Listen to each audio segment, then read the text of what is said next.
The boardroom doors burst open at 11:47 p.m. on a Friday night. Lena Hart, CEO of Hart Global Industries, walked in wearing jeans and a simple blouse, flanked by a grease-stained mechanic in work boots. 12 executives froze. The acting chairman's pen stopped mid-signature on the emergency resolution that would strip her of everything. She smiled coldly and said 5 words that shattered the coup before it began. "I have all the evidence." But this story doesn't start in a boardroom. It starts 3 days earlier in a small garage on the wrong side of town, when a woman who owned half the city asked a single father with nothing to lose a question that would change both their lives forever. If you want to know how a mechanic ended up saving a corporate empire, and how a billionaire CEO learned what real power actually means, stay with me until the end, and please, hit that like button and drop a comment telling me what city you're watching from. I want to see how far this story travels. The fluorescent lights buzzed overhead as Ryan Cole wiped his hands on an oil-stained rag, leaving dark smears across the faded cotton. It was nearly 8 o'clock on a Tuesday evening, and the garage smelled like motor oil, old coffee, and the particular metallic tang that came from a full day of brake work. His back ached from being bent over engine blocks since 6 that morning. His knuckles were scraped raw. His shoulders carried the familiar weight of exhaustion that came with being a single father who worked 12-hour days just to keep the lights on. He glanced at his phone. 2 missed calls from the after-school program. His daughter Emma was probably the last kid there again, waiting for him with that patient smile she'd learned too young. She was 7 years old and already understood that Daddy worked late because he had to, not because he wanted to. That understanding broke his heart a little more every time he saw it in her eyes. Ryan killed the overhead lights one by one, the fluorescent tubes clicking off in sequence and plunging the small garage into shadow. Through the front windows, the street outside was quiet, just a few scattered streetlights illuminating cracked pavement and the bodega on the corner that stayed open until midnight. This neighborhood wasn't dangerous exactly, but it wasn't the kind of place where people lingered after dark either. He was reaching for the keys to lock up when he heard the door chime. Ryan turned, ready to tell whoever it was that they were closed, and the words died in his throat. The woman standing in his doorway didn't belong here. That was his first thought, immediate and visceral. She was perhaps 28 or 29, with dark hair pulled back in a simple ponytail, and features that would have stopped traffic anywhere. High cheekbones, full lips, eyes that were intelligent and searching. She wore jeans and a cream-colored blouse that probably cost more than his monthly rent, though she'd clearly tried to dress down. There was something about her posture, the way she held herself, that spoke of money and education and a world completely foreign to this part of town. But it wasn't her beauty or her obvious wealth that made Ryan forget to breathe for a moment. It was the way she looked at him, direct, assessing, and somehow vulnerable all at once. "I'm sorry," she said, and her voice was softer than he'd expected, with a hint of uncertainty that seemed at odds with everything else about her. "I know you're closed.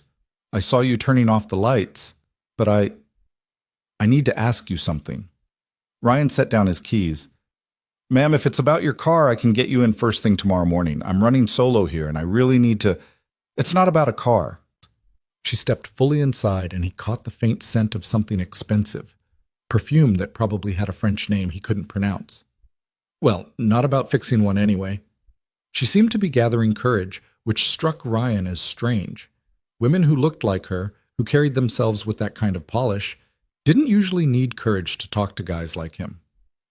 "This is going to sound crazy," she continued, wrapping her arms around herself despite the warmth of the evening. "I've been driving past this garage for 3 days, trying to work up the nerve to come in, watching you work, trying to figure out if—" She trailed off, and Ryan felt a prickle of unease. "Ma'am, if this is some kind of, will you be my date this weekend?" The words came out in a rush, like she had to say them quickly or not at all. "To a family engagement party. Just one evening. I'll pay you for your time, of course, and—" "Whoa, hold on." Ryan held up his grease-stained hands. "I don't know what you think this is, but I'm not propositioning you." Color rose in her cheeks, and for the first time she looked flustered, more human. "God, I'm doing this terribly. Let me start over." She took a breath. "My name is Lena Hart. I have to attend a family event this weekend.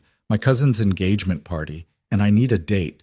Not a boyfriend, not someone I'm actually seeing, just someone to go with me so I don't have to field questions all night about why I'm alone. Again. Ryan studied her carefully. She didn't look dangerous. She looked tired, actually, now that he was paying attention. There were shadows under those striking eyes, a tightness around her mouth that spoke of stress and sleepless nights. "Why me?" he asked finally. "You could hire an escort service or ask a friend or—" "Because you're real," Lena interrupted. She gestured around the small garage, at the tools hung neatly on pegboards, at the work orders clipped to a board by the register, at the faded photo of a little girl taped to the cash box. "You have a life. A daughter, I'm guessing. You work with your hands. You're not going to try to impress my family or angle for business connections or see me as some kind of opportunity. You're just normal." "Normal," Ryan repeated, unsure if that was a compliment or an insult. "I know how this sounds," Lena said quietly. "Some rich girl slumming it, looking for an authentic experience. But I promise you, it's not like that. I just need one evening where I don't have to pretend to be someone I'm not, where I can show up with someone genuine and not have to explain myself. And you seem like the most genuine person I've seen in a very long time." There was something in her voice, a loneliness that Ryan recognized because he carried it himself. The particular isolation that came from being responsible for everything and everyone, with no one to share the weight.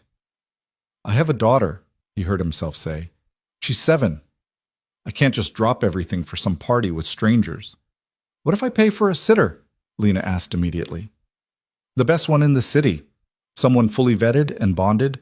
And I'll pay you $1,000 for one evening. 4 hours max. We go to the party, we stay long enough to be polite, and then I take you home. That's it." $1,000. Ryan's mind immediately started calculating. That was Emma's after-school program for 2 months. That was the leak in the garage roof he'd been putting off. That was breathing room in a life that never seemed to have any. "Why are you really doing this?" he asked, watching her face carefully. "And I want the truth, not the sanitized version." Lena was quiet for a long moment. When she spoke again, her voice was barely above a whisper. "Because I'm tired of people looking at me and only seeing what I can do for them. I'm tired of every interaction being a transaction. I'm tired of being alone in rooms full of people who all want something. And I saw you through that window, working late, checking your phone every 10 minutes, and I thought, there's someone who understands responsibility, someone who shows up even when it's hard, someone who might actually see me as a person instead of an opportunity." The honesty in those words hit Ryan harder than he'd expected. He'd been alone since Emma's mother walked out 3 years ago, leaving nothing but a note and an empty closet. He'd been shouldering every burden solo for so long that he'd forgotten what it felt like to have someone actually see him. Not as a single dad or a struggling mechanic or someone to be pitied, but as a person. "One evening," he said slowly. 4 hours. You pay for the sitter, and I get the money up front. And if anything feels off or weird, I walk. No questions, no explanations." Relief flooded Lena's face, transforming it. "Yes, absolutely, all of that. I'll send you the sitter's information tomorrow, along with the details for Saturday evening. It's formal. I should have mentioned that. But I can help with the suit if you need—" "I have a suit," Ryan said, thinking of the one good outfit he owned, bought for his mother's funeral and worn to exactly 3 occasions since. "Might be a little out of style, but it's clean." "Perfect." Lena pulled out her phone, then paused. "I need your number, and your full name." "Ryan Cole." He rattled off his number, watching as she typed it in with elegant manicured fingers that had probably never changed a tire or scraped rust off an exhaust manifold. She looked up and smiled, and it was genuine this time. Not the polished, careful smile from when she'd first walked in, but something warmer and more vulnerable. "Thank you, Ryan. You have no idea how much this means to me." After she left, Ryan stood in the empty garage for several minutes, trying to process what had just happened. The rational part of his brain was screaming that this was insane. The people didn't just walk into random garages and offer strangers $1,000 to attend parties, that there had to be something he was missing. But the part of him that was so tired of struggling, so exhausted from carrying everything alone, wanted to believe that maybe sometimes kindness was just kindness, That maybe someone could look at his oil-stained hands and see competence instead of poverty. That maybe, just for one evening, he could be someone other than the guy who was always 3 bills behind and 2 hours late picking up his kid. He locked up the garage and headed for his truck, an ancient Ford that burned oil and needed a new transmission but ran well enough to get him where he needed to go.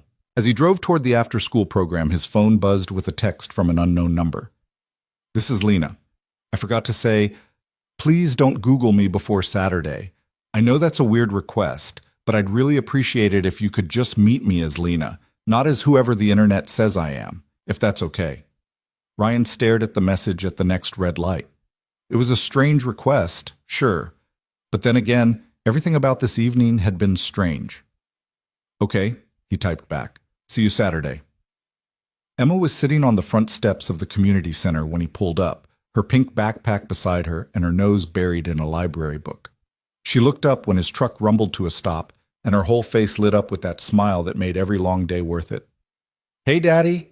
She climbed into the passenger seat, carefully buckling her seatbelt like he'd taught her. "Mrs. Rodriguez said you called and said you were going to be extra late. Did you have a big job?" "Something like that, sweetheart." Ryan reached over and ruffled her hair, earning a giggle. "You hungry? I was thinking maybe we could pick up pizza." "Really?" Emma's eyes went wide. Pizza was a treat they couldn't usually afford. "What's the special occasion?" Ryan thought about the woman in his garage, about the strange request and the promised money and the uncertainty of what he'd just agreed to. "Just felt like celebrating," he said finally. "Sometimes you gotta do something special for no reason at all." The rest of the week passed in a blur of work and worry.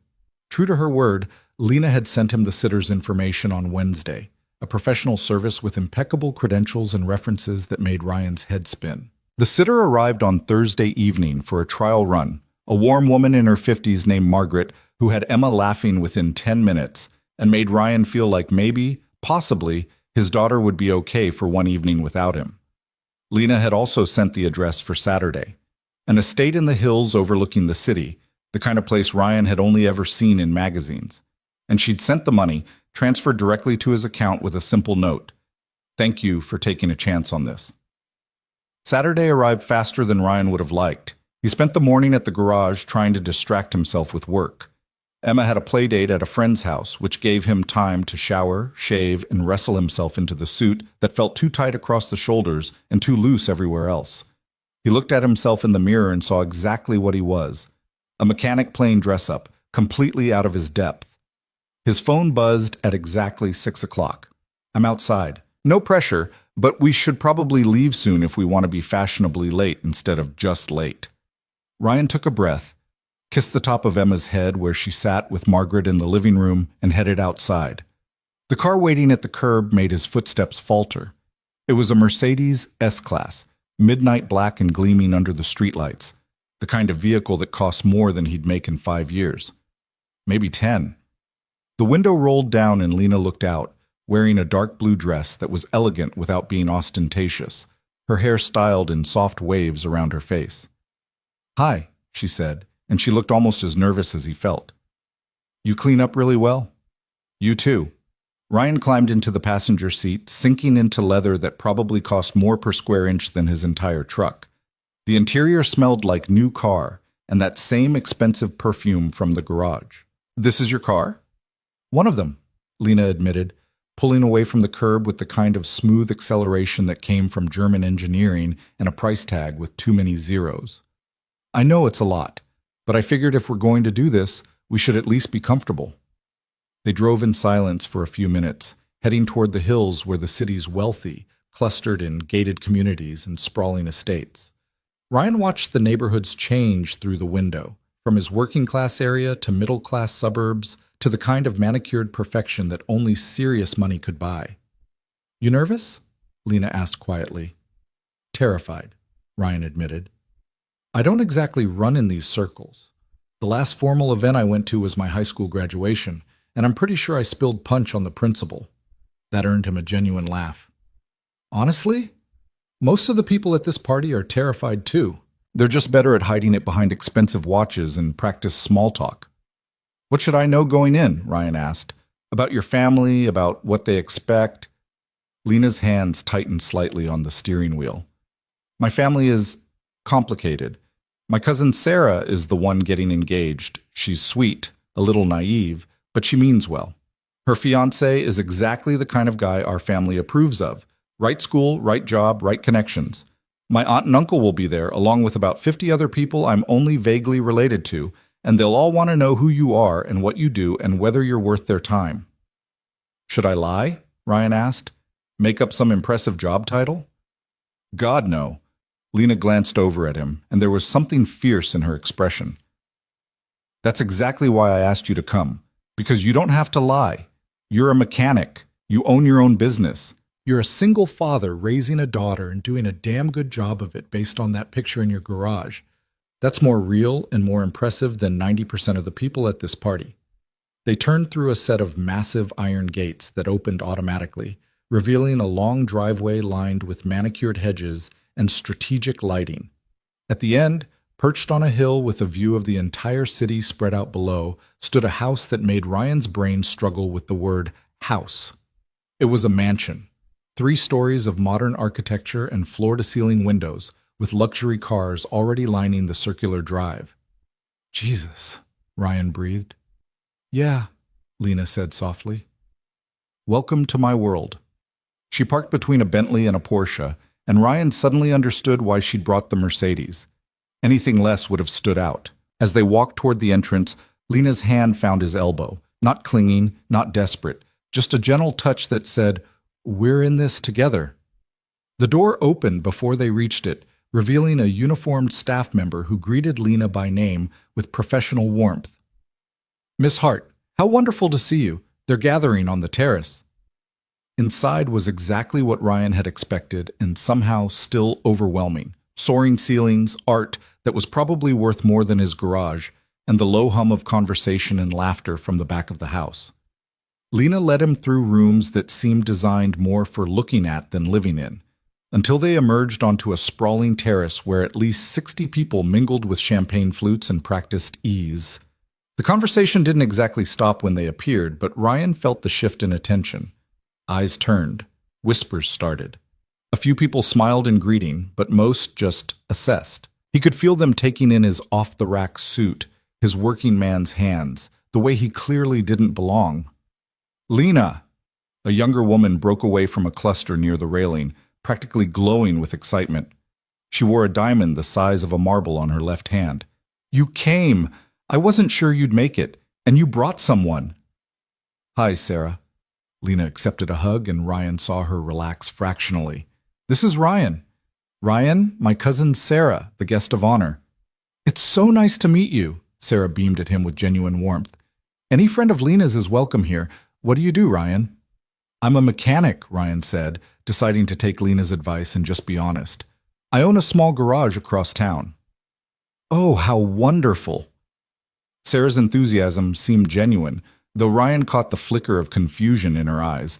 She was clearly trying to figure out how her cousin knew a mechanic. "My fiancé is around here somewhere. He'd love to talk cars. He just bought a vintage Porsche and he's obsessed with it." They made small talk for a few minutes before Sarah was pulled away by other guests. Lena snagged 2 glasses of champagne from a passing waiter and handed one to Ryan. "See?" she murmured. "Not so bad." But Ryan had caught the stares, the subtle way some people were leaning together and whispering while glancing in their direction. Whatever Lena's family was, they weren't used to her bringing mechanics to engagement parties. An older woman approached, her silver hair styled in an elegant chignon, her dress probably worth more than Ryan's truck. She had Lena's bone structure but none of her warmth. "Lena, darling." The woman air-kissed both of Lena's cheeks with practiced precision.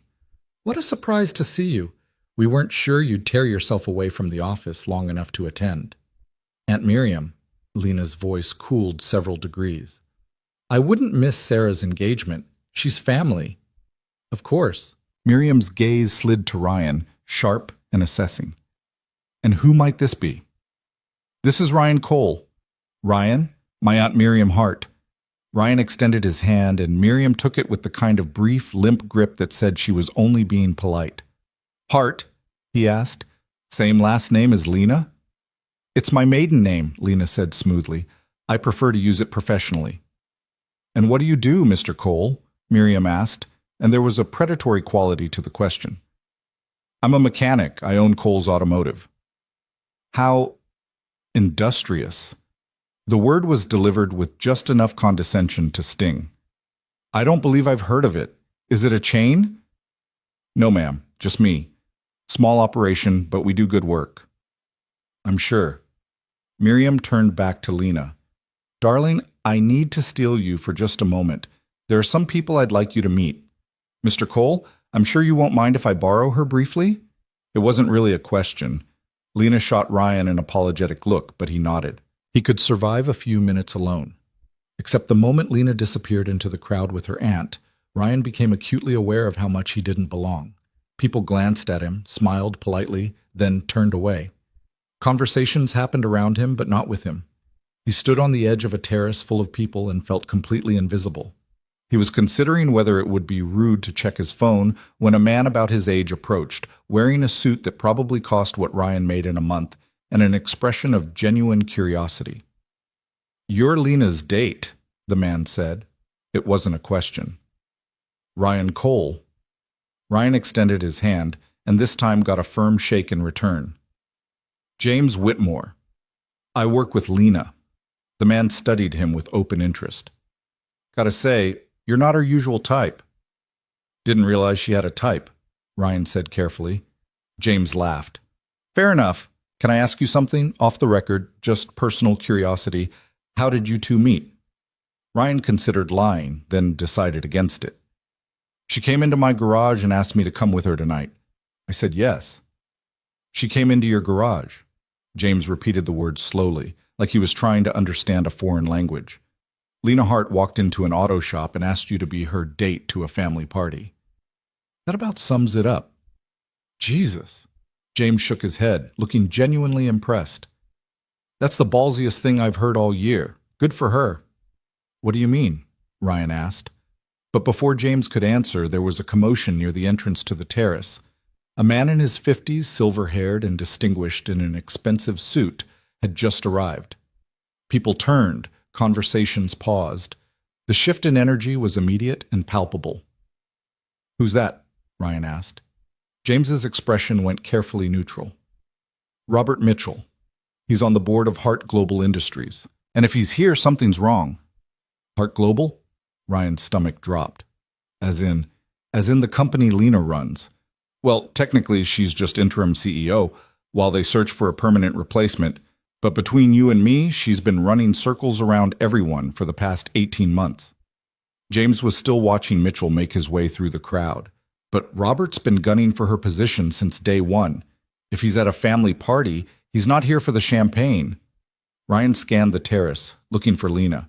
He spotted her near the far railing, still talking with her aunt, unaware of the new arrival.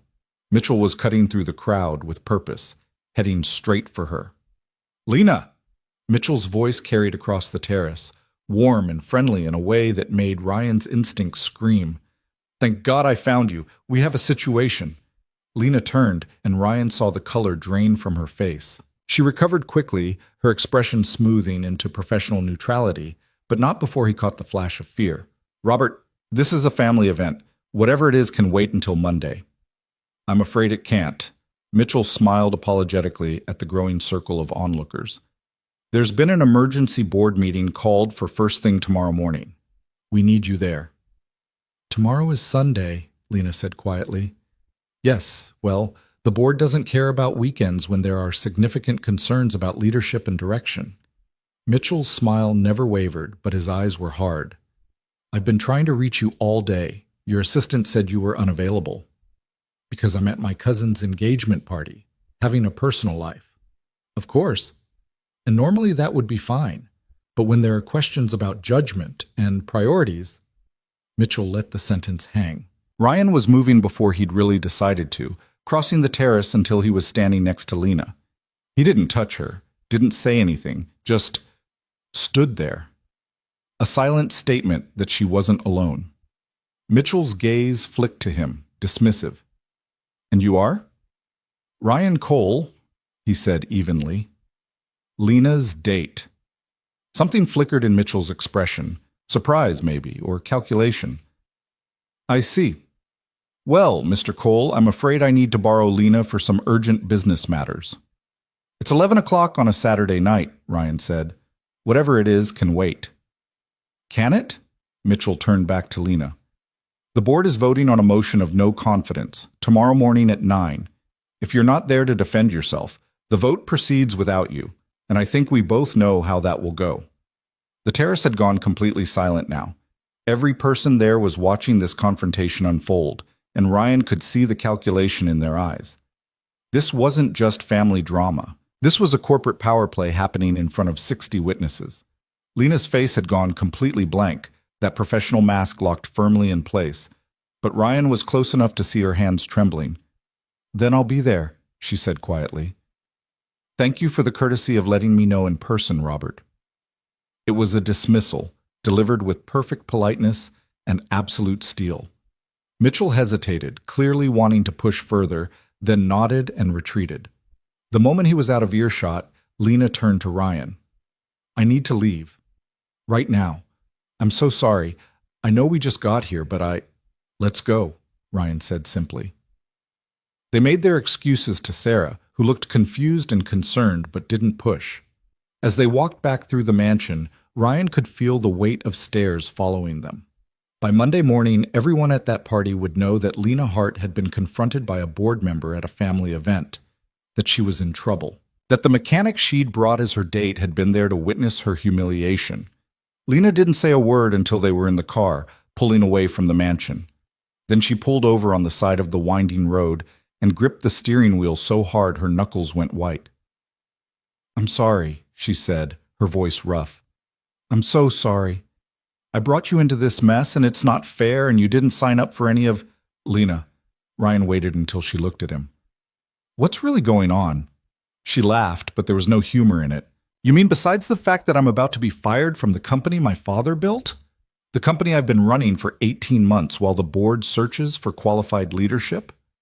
The company where I've increased profits by 30% and expanded into 3 new markets, but apparently my judgment is still questionable because I'm young and I'm a woman and I had the audacity to take one evening off?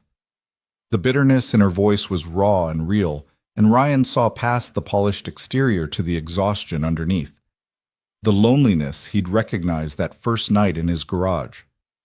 Hart Global Industries, he said slowly.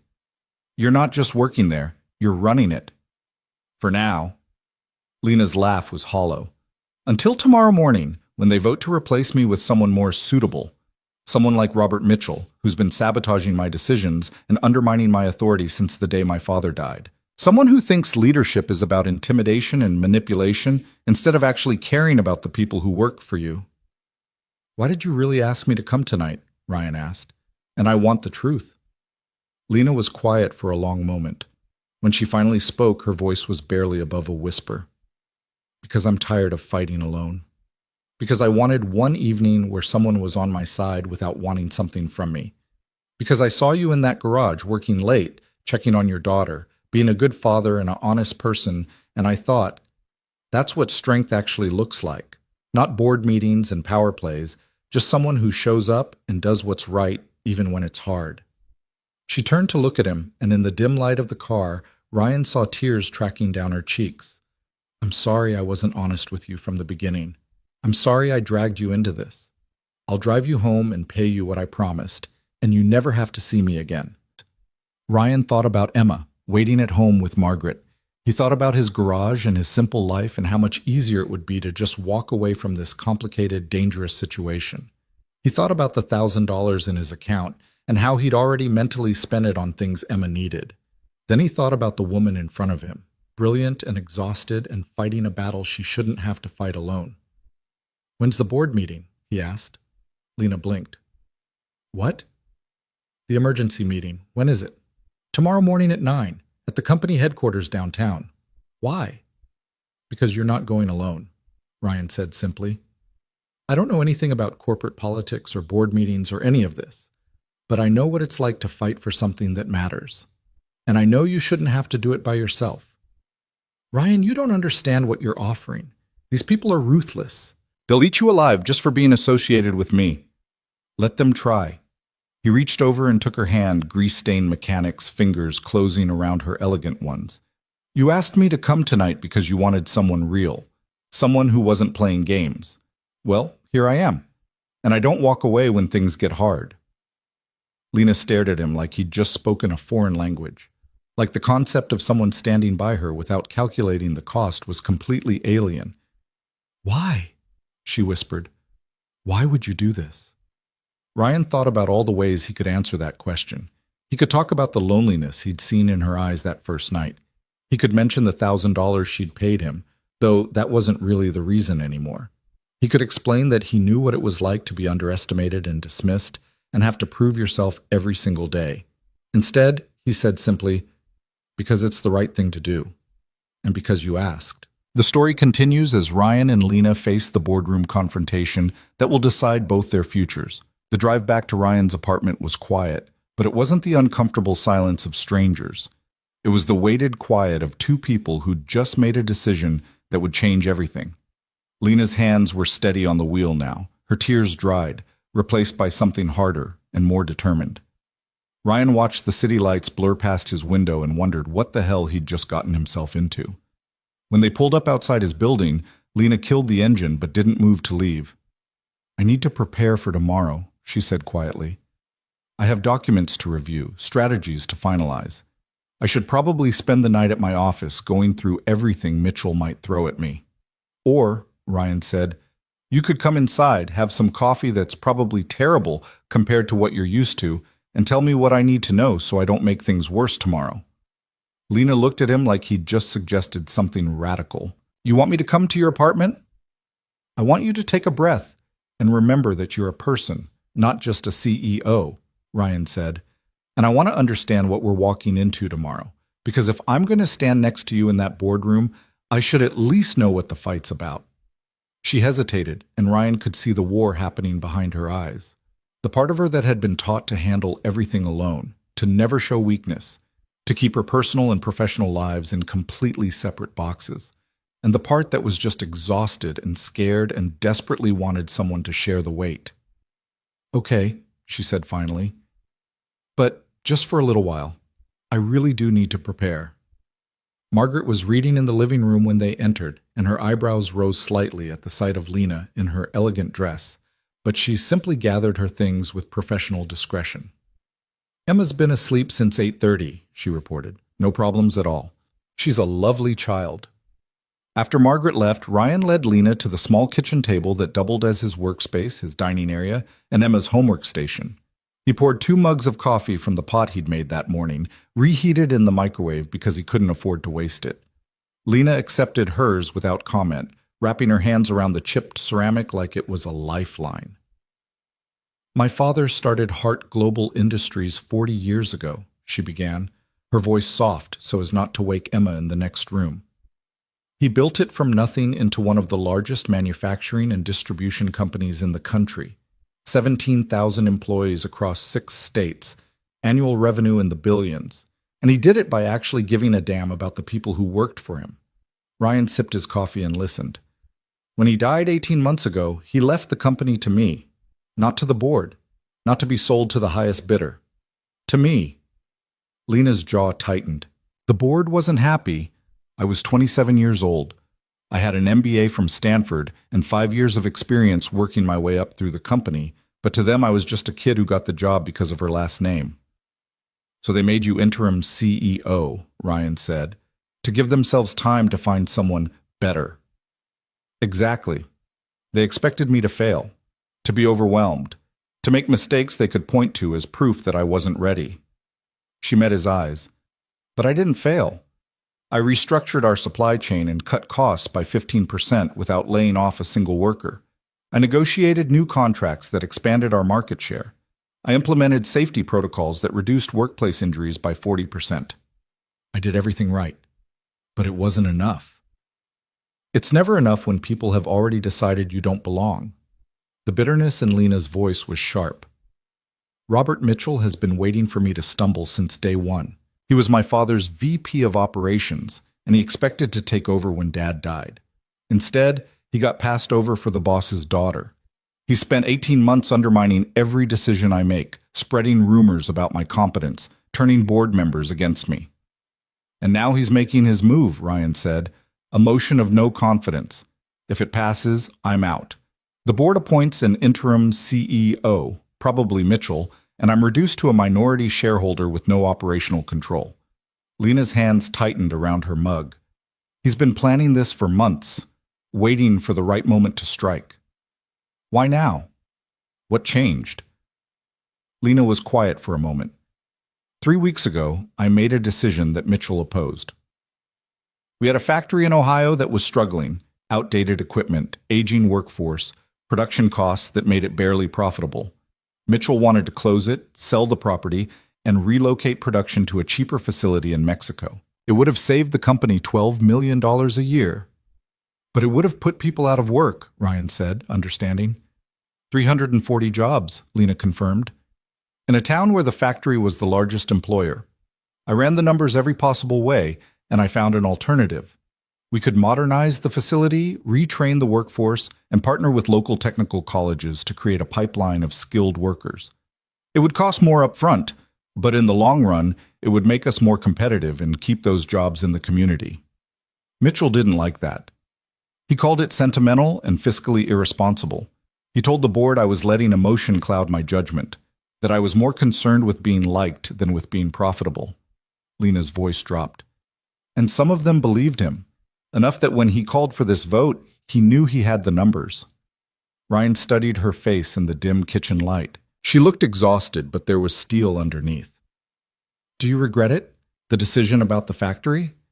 Not for a second, Lena said immediately. Those are real people with real families. They're not just line items on a spreadsheet. And the thing is, my solution will work. It's already working. Production efficiency is up, worker satisfaction is higher, and we're on track to recoup the modernization costs within 3 years. But Mitchell doesn't care about that. He cares about proving I was wrong. So, tomorrow, in that boardroom, what happens? Mitchell will present his case for why I'm unfit to lead. He'll have documentation, financial projections, probably testimonials from other executives about my supposed failures. Then I get a chance to defend myself. Then the board votes. She met Ryan's eyes. And unless I can change some minds in the next 12 hours, I lose. What do you need to win? 7 votes out of 12. I have 3 for sure, board members who are loyal to my father and believe in what I'm doing. Mitchell has at least 5, maybe 6. The rest are undecided or playing both sides. Lena rubbed her temples. I need to convince at least 4 people who are currently against me or on the fence that I'm worth keeping, that my vision for the company is the right one. Ryan poured them both more coffee, his mind working through the problem the way he'd work through a complicated engine repair. Mitchell's whole argument is that you're emotional and irresponsible, right? That you make decisions based on sentiment instead of business sense? That's the core of it, yes. So you prove him wrong. You show up tomorrow with every number, every projection, every piece of evidence that your decisions are not only morally right, but financially sound. You make it impossible for them to dismiss you as some naive kid playing CEO. I have all of that, Lena said. Presentations, reports, third-party analysis. I've been preparing for this fight for months. But you're still scared. She looked at him, and for the first time that evening, she smiled, small and sad, but genuine. Terrified. Because facts and numbers only matter if people are willing to listen to them, and I'm not sure they are. Then make them listen, Ryan said. You're not asking for their approval. You're not asking for permission. You're telling them how it's going to be. You're the CEO. You're the one your father trusted with his life's work. You walk into that room like you own it, because you do. Lena stared at him. You make it sound simple. It is simple. Not easy, but simple. You know you're right. You know your decisions are sound. So stop defending yourself and start leading. Make them remember why your father chose you in the first place. They sat in silence for a while, and Ryan could see Lena processing, thinking through angles and strategies. When she finally spoke again, her voice was different, stronger. I'm going to need documentation. Financial statements, the Ohio factory modernization plan, worker satisfaction surveys, production reports. She was already pulling out her phone. I can have my assistant send everything to my apartment and I'll spend the night reviewing it all. Or, Ryan said, you could spend the night getting some sleep so you're sharp tomorrow, and trust that you already know this material better than anyone in that room. I can't just wing it, Ryan. I'm not saying wing it. I'm saying you've been living this for 18 months. You know the numbers. You know the strategy. What you need tomorrow isn't more preparation. It's rest and confidence. He stood up. Come on, I'll drive you home. You don't have a car here, Lena pointed out. I drove. Then you'll drive and I'll keep you company. Make sure you actually go to sleep instead of obsessing over spreadsheets until 4 in the morning. Lena laughed, and it was the first time that night she'd sounded genuinely amused. You barely know me and you're already managing my sleep schedule? Someone has to, Ryan said, and it's clear you won't do it yourself. They were almost to the door when a small voice came from the hallway. Daddy? Ryan turned to see Emma standing in her pajamas, rubbing her eyes, her stuffed rabbit dangling from one hand. Hey, sweetheart, what are you doing up? I heard voices. Emma's gaze shifted to Lena, curious but not afraid. Who's that? This is my friend Lena, Ryan said, kneeling down to Emma's level. We were just talking. I'm going to drive her home real quick, but I'll be back soon, okay? Is she the reason you got all dressed up? Emma asked with the blunt honesty of 7-year-olds. Lena knelt down too, bringing herself to Emma's eye level. I am. I asked your dad to come to a party with me tonight. I hope that's okay. Emma studied Lena with the serious consideration kids give to important decisions. Did you have fun? You know what? I actually did, Lena said, and Ryan could hear the surprise in her voice. Your dad is a really good person to have around when things get complicated. He's the best, Emma agreed matter-of-factly. He fixes everything. I'm learning that, Lena said softly. Ryan got Emma back to bed, tucking her in and kissing her forehead. When he returned to the living room, Lena was looking at the photos on his wall, mostly of Emma at various ages, a few of his mother before she'd passed, one of him and Emma at the beach last summer. She's beautiful, Lena said. She has your eyes. She has her mother's smile, Ryan said. Not that she remembers it. Her mom left when Emma was 4. I'm sorry. Don't be. We're better off without someone who didn't want to be here. Ryan grabbed his jacket. Come on, let's get you home before you fall asleep on your feet. Lena's apartment was in one of the city's most exclusive buildings, all glass and steel and doormen in uniform. The penthouse, naturally. Ryan rode the elevator up with her, and when the doors opened directly into her living space, he had to suppress his reaction. The place was gorgeous, floor-to-ceiling windows overlooking the city, modern furniture that looked like it came from a magazine, art on the walls that might have been original pieces worth more than his entire life. But it was also sterile, clean and beautiful and completely impersonal, like a hotel suite rather than a home. This is where you live? Ryan asked. Technically. Lena dropped her purse on a glass table. I'm not here much. Mostly I sleep at the office. That's not healthy, says the man who works 12-hour days and picks up his daughter late from after-school care.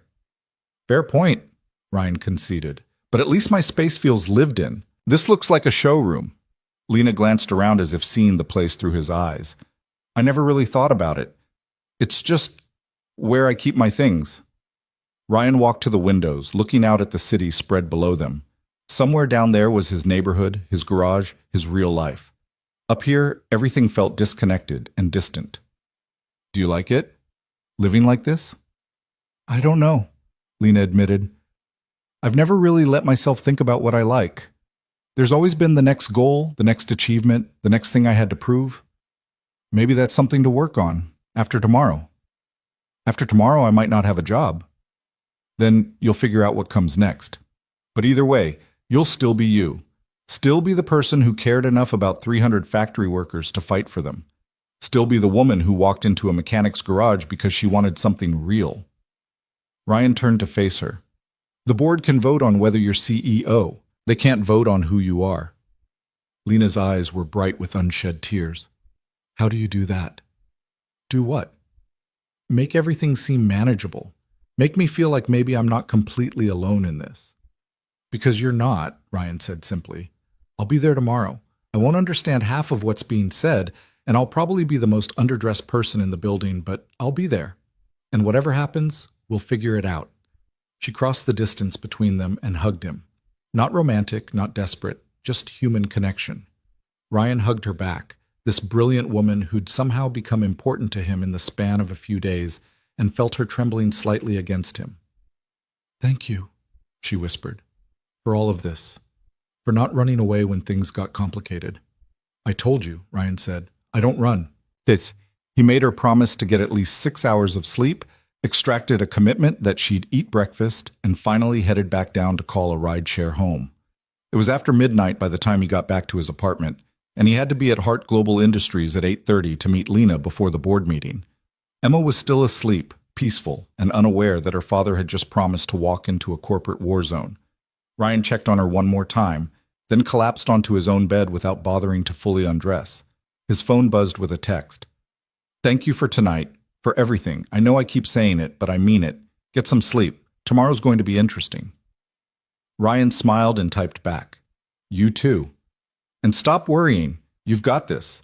He set his alarm for 6, giving himself time to shower, change, and arrange for Emma to spend Sunday with his neighbor, Mrs. Chen, who'd agreed to watch her for the day. Then he lay in the dark, staring at his ceiling, and thought about corporate boardrooms and manufacturing empires and the strange path that had led him here. Sunday morning arrived too fast. Ryan dropped Emma at Mrs. Chen's apartment with promises that he'd be back by dinner, then drove his ancient truck across town to the gleaming high-rise that housed Hart Global Industries. The building was mostly empty on a Sunday, but there were enough cars in the executive parking area to make it clear this meeting was happening. He parked in visitor parking, feeling intensely aware of how out of place his truck looked among the Teslas and BMWs. The security guard in the lobby looked him up and down with open skepticism. Can I help you, sir? I'm here for the board meeting. Ryan Cole. I'm with Ms. Hart. The guard checked his list, clearly surprised to find Ryan's name there. 9th floor. Elevators are to your left. The elevator ride felt interminable. Ryan had changed into his suit again, the same one from last night, and he'd made sure Emma helped him pick a decent tie. But standing in that polished elevator, watching the floors tick by, he felt every bit the imposter. The 9th floor opened onto an elegant reception area with Hart Global's logo mounted on the wall in brushed steel. Lena was already there, standing by the windows in a charcoal gray suit that made her look every inch the CEO. She turned when she heard the elevator, and relief flooded her face. You came, she said. I said I would. Ryan crossed to her. How are you holding up? Ask me again in 2 hours. She glanced at her watch. The board members are already arriving. Mitchell's been here since 7, probably making sure everyone knows his version of events before I even enter the room. Let him, Ryan said. You know the truth. That's what matters. A door at the end of the hallway opened, and a woman in her 60s emerged, elegant and sharp-eyed. She saw Lena, and her expression softened slightly. Lena, I was hoping you'd be here early. We should talk before this circus begins. Margaret. Lena straightened. I'd like you to meet Ryan Cole. Ryan, Margaret Chen, board member and former CFO under my father. Margaret extended her hand and her grip was firm. Mr. Cole, I've heard interesting things about you in the last 12 hours. I can imagine, Ryan said carefully. Don't worry, mostly that you're a mechanic who somehow convinced Lena to take an evening off, which I didn't think was possible. Margaret's smile was genuine.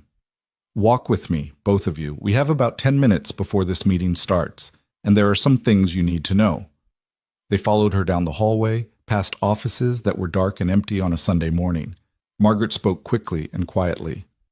Mitchell has 6 votes locked. I have 3, including my own. That leaves 3 undecided. Jonathan Park is nervous about the Ohio factory decision, but respects the modernization plan. Susan Rodriguez is concerned about leadership stability, but hasn't committed either way. And David Okonkwo is a wild card. He's new to the board and hasn't taken a strong position on anything yet. So I need to convince at least 4 of the 6 who are currently against me, or all 3 of the undecided, Lena said. Yes, and it's not going to be easy. Mitchell's been working them hard. But you have something he doesn't. Margaret paused at the door to the boardroom. You have your father's vision and his integrity. Don't let them make you forget that. The boardroom was exactly what Ryan expected. Long, polished table, leather chairs, windows overlooking the city. 11 people were already seated, and they all looked up when Lena entered.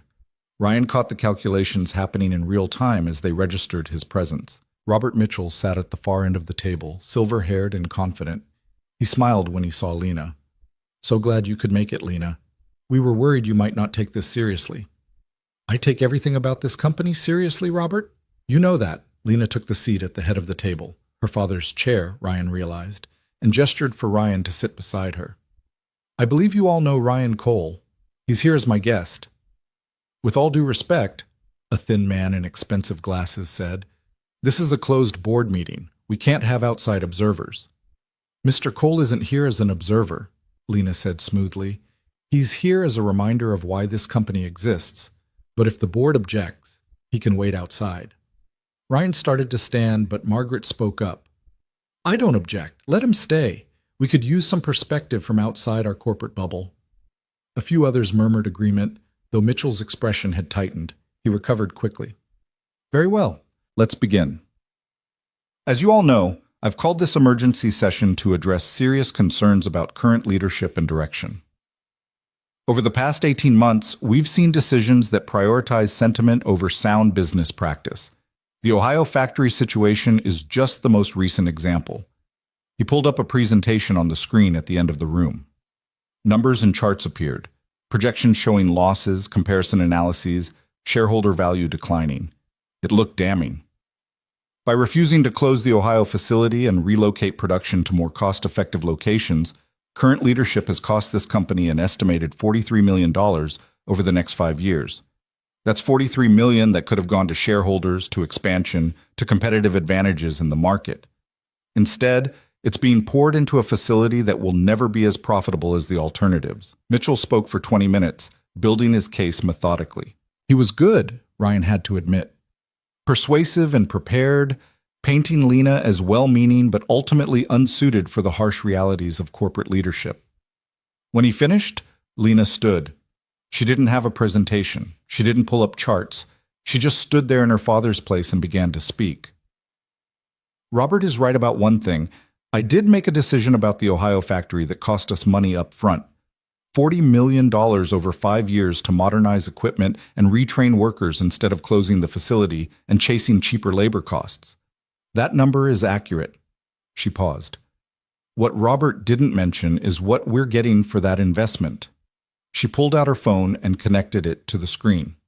A different set of numbers appeared. Since the modernization began 4 months ago, production efficiency at the Ohio facility has increased by 22%. Worker satisfaction is up 40%, which translates directly to lower turnover and reduced training costs. We've partnered with 3 technical colleges to create a pipeline of skilled workers, which means we're not just maintaining our workforce, we're building the next generation of it. The board members were leaning forward now, paying attention. Lena continued, her voice gaining strength. "More importantly, we've become the preferred employer in that region. We're attracting talent that used to go to competitors. We're building brand loyalty, not just with our customers, but with our workers and their communities. That has value that doesn't show up on a 5-year projection spreadsheet." "Sentimental value," Mitchell interjected. "Not shareholder value." "It's both," Lena shot back. "Because those workers, they're innovating. They're suggesting improvements to our processes because they're invested in the company's success. They're not just showing up for a paycheck, they're building something they believe in. And that kind of engagement is worth far more than the money we might have saved by chasing the cheapest possible labor." She advanced to the next slide. "Here's what Robert's analysis doesn't include. The cost of reputational damage if we'd closed that factory. The impact on our other facilities when workers see that Hart Global will discard them the moment it's financially convenient. The loss of institutional knowledge when you lay off experienced workers who know our systems inside and out. When you factor all of that in, the Ohio decision isn't just morally right, it's the smartest business move we could have made." The room was completely silent. Even Mitchell had stopped smiling. Lena looked at each board member in turn. "My father built this company on the principle that our workers are our greatest asset, not our machinery, not our patents, not our market share, our people. And yes, that means sometimes we make decisions that cost more in the short term because they're right for the long term. But that's what leadership is. Having the courage to invest in people even when the spreadsheet says there's a cheaper alternative. She sat down, and Ryan could see her hand shaking slightly under the table. He reached over and took one, squeezing gently. She squeezed back. Margaret spoke first. I move that we table the motion of no confidence and allow Lena to continue as CEO with a formal review in 6 months. I second, said another board member, a man in his 70s whom Ryan didn't recognize. We still need to vote on the original motion, Mitchell said tightly. That's procedure. Then let's vote, Margaret said. All in favor of removing Lena Hart as CEO? 4 hands went up, Mitchell's and 3 others, not enough. Opposed? 5 hands rose, Margaret's, 3 others, and then, after a long moment, a younger woman Ryan assumed was Susan Rodriguez. 3 abstentions, including the new member David Okonkwo, who was watching Lena with an expression Ryan couldn't quite read. The motion fails, Margaret announced. Lena Hart remains CEO of Hart Global Industries. The relief in the room was palpable, but Lena didn't celebrate. She just nodded once, professional and composed. Thank you for your confidence. I won't waste it. Mitchell stood abruptly, gathering his materials. This isn't over, Lena. You won today, but leadership requires more than passionate speeches about principles. It requires results. Then I'll deliver results, Lena said calmly. Just like I have been for the past 18 months. Enjoy the rest of your Sunday, Robert. The board members filed out slowly, some stopping to congratulate Lena, others leaving without comment. When the room was finally empty except for Ryan, Lena, and Margaret, Lena finally let herself exhale. You did it, Margaret said warmly. Your father would have been proud. I just told them the truth, Lena said. Whether they believe it long-term remains to be seen. They'll believe it when you prove it, which you will. Margaret glanced at Ryan. And thank you, Mr. Cole, for being here. I suspect your presence reminded certain people that there's a world outside these boardrooms, a world where decisions actually matter to real people. After Margaret left, Lena turned to Ryan. She looked exhausted but triumphant, and there was something lighter in her expression than he'd seen before. I can't believe that actually worked, she said. I can, Ryan said. You were brilliant in there, and you were right, about all of it. I still have Mitchell gunning for me, and 3 abstentions that could go either way next time. Then you'll deal with it when next time comes. But right now you won. That's worth something. Lena laughed, and it was genuine and relieved. It's worth everything. I get to keep doing the work I believe in. I get to keep my father's legacy alive. I get to prove that you can run a business with integrity and still succeed. She hugged him suddenly, fierce and grateful, and Ryan hugged her back. When she pulled away, there were tears on her cheeks, but she was smiling. What now? Ryan asked. Now I go back to my office and start preparing for the next battle. Mitchell wasn't bluffing. He'll be looking for any excuse to challenge me again. She paused. But maybe first, I take the rest of the day off. Maybe I do something that has nothing to do with spreadsheets or profit margins. Maybe I remember what it feels like to just be a person for a few hours. That sounds like a good plan, Ryan said. They walked to the elevator together, and as they descended from the 9th floor, Lena said quietly, I owe you an apology. For what? For not being completely honest from the beginning, for bringing you into this mess without full disclosure. You told me what I needed to know when I needed to know it, Ryan said. And yeah, maybe I would have made a different decision if I'd known you were a billionaire CEO instead of just some woman who needed a date to a party.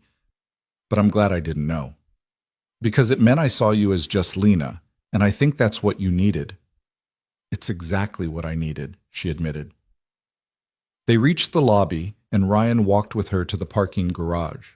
Her Mercedes was parked in a spot marked Reserved CEO, and Ryan had to smile at the absurdity of the past 24 hours.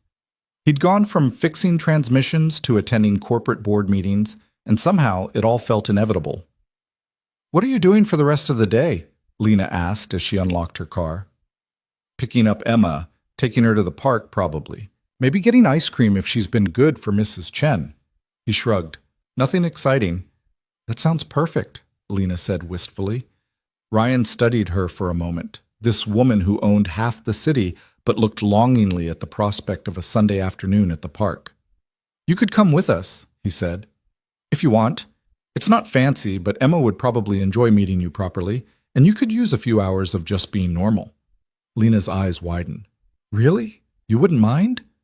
I wouldn't have offered if I minded. Fair warning, though, Emma asks about 1,000,000 questions, and she will absolutely make you push her on the swings until your arms fall off. I think I can handle that, Lena said, and her smile was brighter than Ryan had ever seen it. They took Ryan's truck because Lena insisted she wanted the full authentic experience, though she had to hide her smile when the passenger door creaked loudly and the seatbelt buckle took 3 tries to click into place.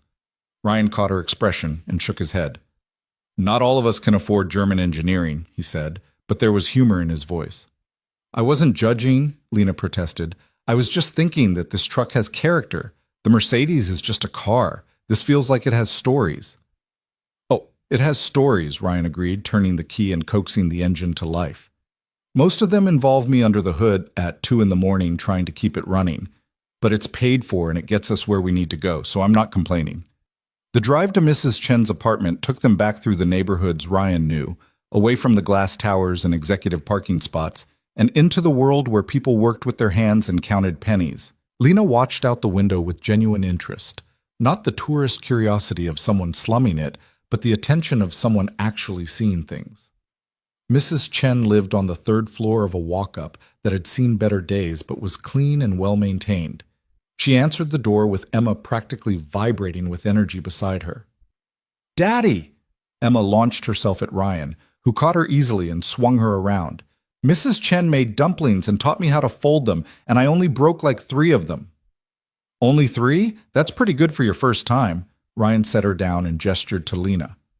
Emma, you remember Lena from last night?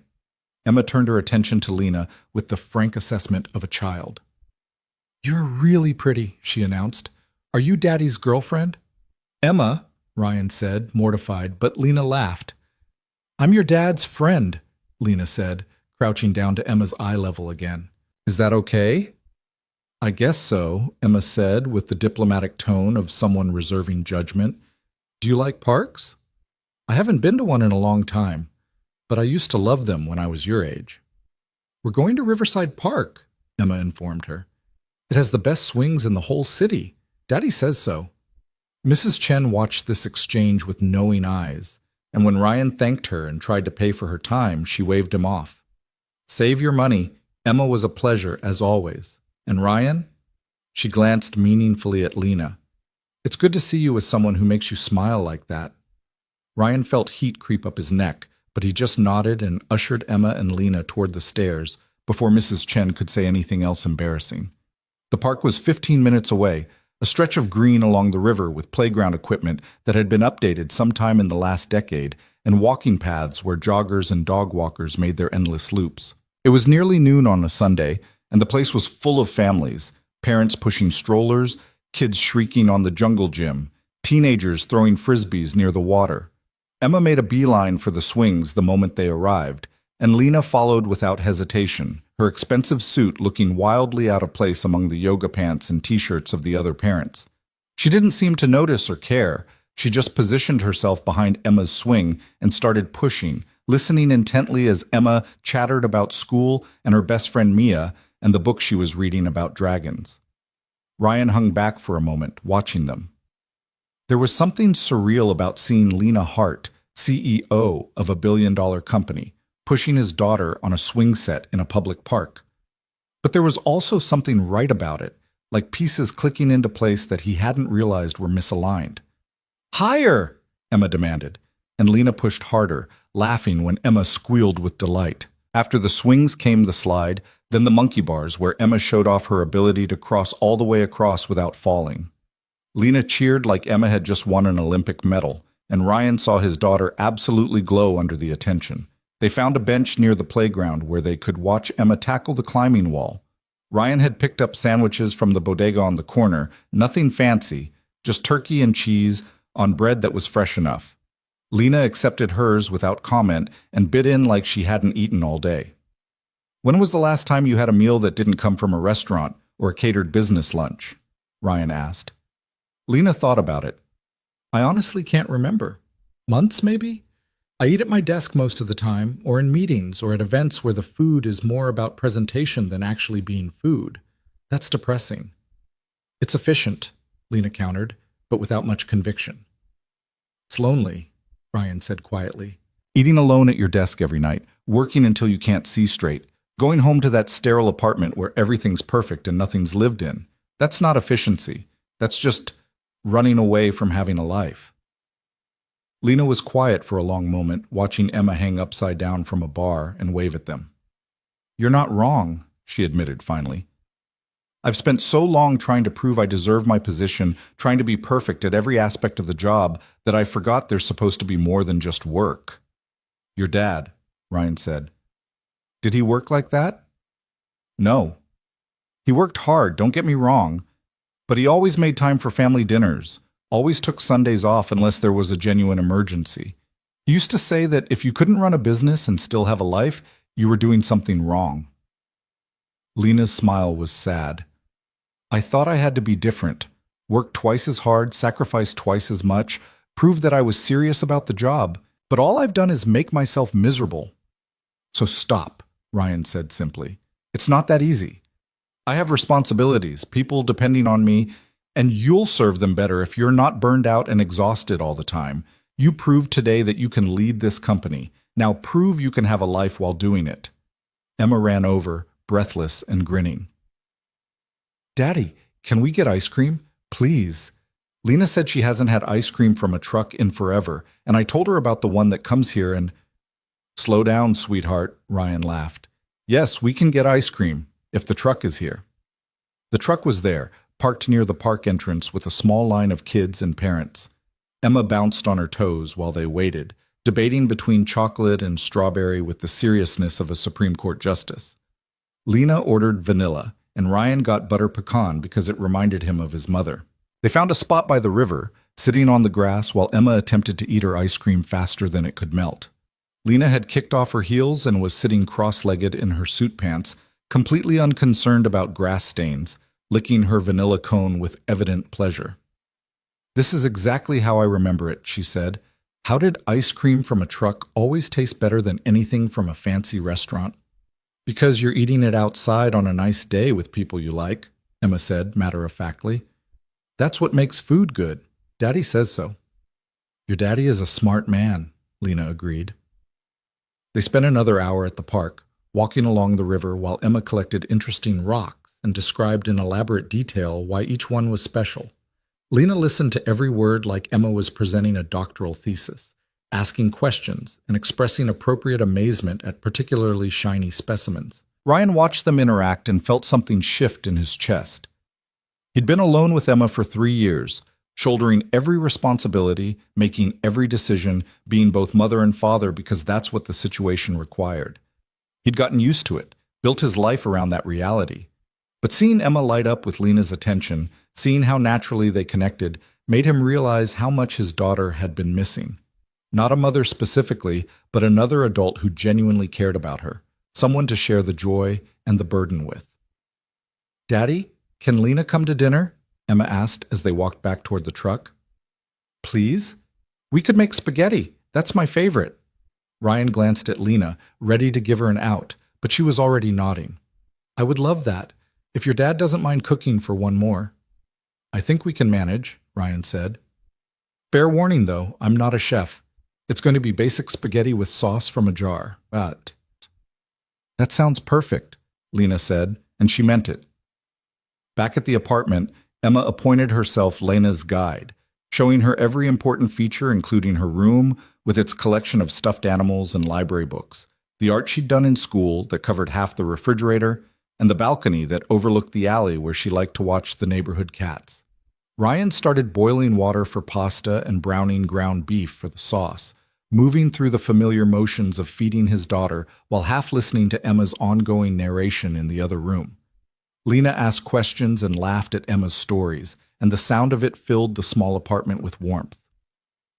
When dinner was ready, they crowded around the kitchen table that was really too small for 3 people. Emma insisted on sitting between them, and Ryan served spaghetti onto mismatched plates while Lena poured juice from the refrigerator. "This is the best dinner I've had in months," Lena declared after her first bite. "It's just spaghetti," Ryan said. "It's spaghetti made by someone who cares about the people eating it. That makes it better than any five-star restaurant." Lena twirled another forkful. "And your dad's a good cook, Emma." "The best," Emma agreed loyally. Then, with the sudden topic changes children specialized in, she asked, "Lena, do you have kids?" "No, sweetheart, I don't." "Why not?" "Emma," Ryan warned gently, but Lena shook her head. "It's okay. That's a fair question." She thought for a moment. "I guess I've been so focused on my work that I never made time for a family. I always thought there would be time later, but later keeps not arriving." "You could have kids now," Emma said with the simple logic of a 7-year-old. "You're not that old." Lena laughed. "Thank you for that assessment, but having children requires more than just deciding to do it. You need the right partner, the right circumstances, the right time in your life." "My mom left because she didn't want to be a mom anymore," Emma said matter-of-factly, and Ryan's heart clenched. "Daddy says some people aren't ready for kids, and that's okay. But I think if you wanted to be a mom, you'd be a really good one." Lena's eyes were suspiciously bright. "That's one of the nicest things anyone's ever said to me, Emma. Thank you." After dinner, Emma convinced Lena to read her a bedtime story, and they disappeared into Emma's room with a well-worn copy of a book about a girl who tamed dragons. Ryan cleaned up the kitchen, listening to Lena's voice through the wall, steady and warm as she read. When Lena emerged 20 minutes later, she was smiling but looked emotional. "She fell asleep halfway through chapter 3, she reported. "I stayed until I was sure she was really out." "You didn't have to do that." "I wanted to." Lena sat on the couch, tucking her feet under her. She'd long since abandoned any pretense of formality, her hair coming loose from its style, her suit jacket draped over a chair. "Thank you for today, for including me in this. I needed it more than I realized." Ryan sat beside her, leaving a respectful distance between them. "You're welcome anytime. Emma clearly adores you, and honestly, it's nice having another adult around who isn't just the babysitter or a teacher." "Can I ask you something?" Lena turned to face him. "How do you do it? Raise a daughter alone, run a business, manage everything without falling apart?" "Who says I don't fall apart?" Ryan smiled ruefully. "I lose my temper sometimes. I mess up dinner. I forget to sign permission slips and have to rush them to school in the morning. I'm late picking Emma up more often than I should be. I'm not some superhero. I'm just doing the best I can and hoping it's enough." "But you show up every day. For her. That matters." "So do you. For your employees, for your company, for your father's legacy. You showed up today when you could have walked away. That matters too." They sat in comfortable silence for a while, the kind of quiet that only comes when two people are genuinely comfortable with each other. Finally, Lena said, "I should probably go. Let you get some rest. Tomorrow's Monday, and I have about 1,000 things to deal with after today's meeting." "Lena," Ryan said as she stood to leave, "what happens now with us, I mean? You got through the board meeting. You don't need a mechanic as moral support anymore. So where does that leave things?" Lena looked at him for a long moment. "I don't know," she admitted. "I know we come from completely different worlds. I know that practically speaking, this, whatever this is, doesn't make sense. But I also know that I've been happier in the last 3 days than I've been in years. That I feel more like myself with you and Emma than I do in any boardroom or at any executive function. And I don't want to lose that." "I don't want to lose it either," Ryan said. "But I need you to be honest with me about what you're looking for. Because I have a daughter to think about. I can't bring someone into her life who's going to disappear when things get complicated or when the novelty of slumming it wears off." "This isn't slumming it," Lena said fiercely. "And I wouldn't do that to Emma, or to you." She took a breath. "I don't have all the answers. I don't know how we make this work when our lives are so different, but I know I want to try. If you're willing." Ryan stood and crossed to her. "I'm willing. But we do this slow. We figure it out as we go, and we're honest with each other, even when it's hard. Deal?" "Deal." Lena extended her hand like they were sealing a business contract, and Ryan took it, pulling her into a hug instead. She melted into it, resting her head against his shoulder. "Thank you," she whispered, "for seeing me. The real me, not the CEO or the billionaire or any of that. Just me." "That's all I've ever seen," Ryan said. He walked her down to her car, and they stood in the parking lot under the streetlights while she reluctantly put her heels back on and tried to restore some semblance of professional appearance. "I'll call you tomorrow," she said, "after I deal with the inevitable fallout from today. Mitchell's going to make the next few weeks hell, but I can handle it." "I know you can. But if you need to talk or vent or just remember that there's a world outside those boardrooms, you know where to find me." Lena kissed his cheek, brief and sweet, then got in her car. Ryan watched her drive away, her taillights disappearing into the city traffic, and felt the weight of what they'd just committed to. Two people from completely different worlds, trying to build something real in the space between them. The next few weeks were exactly as complicated as Ryan expected. Lena was buried in work, managing the fallout from the board meeting and dealing with Mitchell's continued attempts to undermine her authority. She called when she could, usually late at night after Emma was asleep, and they talked about everything and nothing. Sometimes she sounded exhausted. Sometimes she sounded frustrated. But she always sounded happy to hear his voice. They managed to see each other on Sundays, which became their day. Lena would show up at the apartment in jeans and a t-shirt, leaving her CEO persona somewhere in the luxury car she increasingly left at home in favor of riding the bus or subway to Ryan's neighborhood. They went to the park, to the library, to the cheap Chinese restaurant Emma loved. Lena attended one of Emma's school events, sitting in the back and clapping enthusiastically when Emma presented her science project on volcanoes. But the differences in their worlds kept surfacing in ways both large and small. When Ryan's truck finally died completely and he mentioned needing to find a used replacement, Lena immediately offered to buy him a new one, not understanding why he looked hurt. When she casually suggested a weekend trip to her family's vacation home in the Hamptons, she seemed genuinely confused when Ryan explained that he couldn't just take off work for long weekends, and Mrs. Chen wasn't available for overnight care. They were learning each other, navigating the complicated reality of trying to bridge two completely different lives. And most of the time, it worked. But there were moments when the gulf between them felt impossibly wide. 5 weeks after the board meeting, Lena showed up at the garage on a Wednesday afternoon. Ryan was under a Honda Civic replacing a timing belt when he heard her heels on the concrete floor. "You know, most people call before dropping by," he said, sliding out from under the car and wiping his hands on a rag.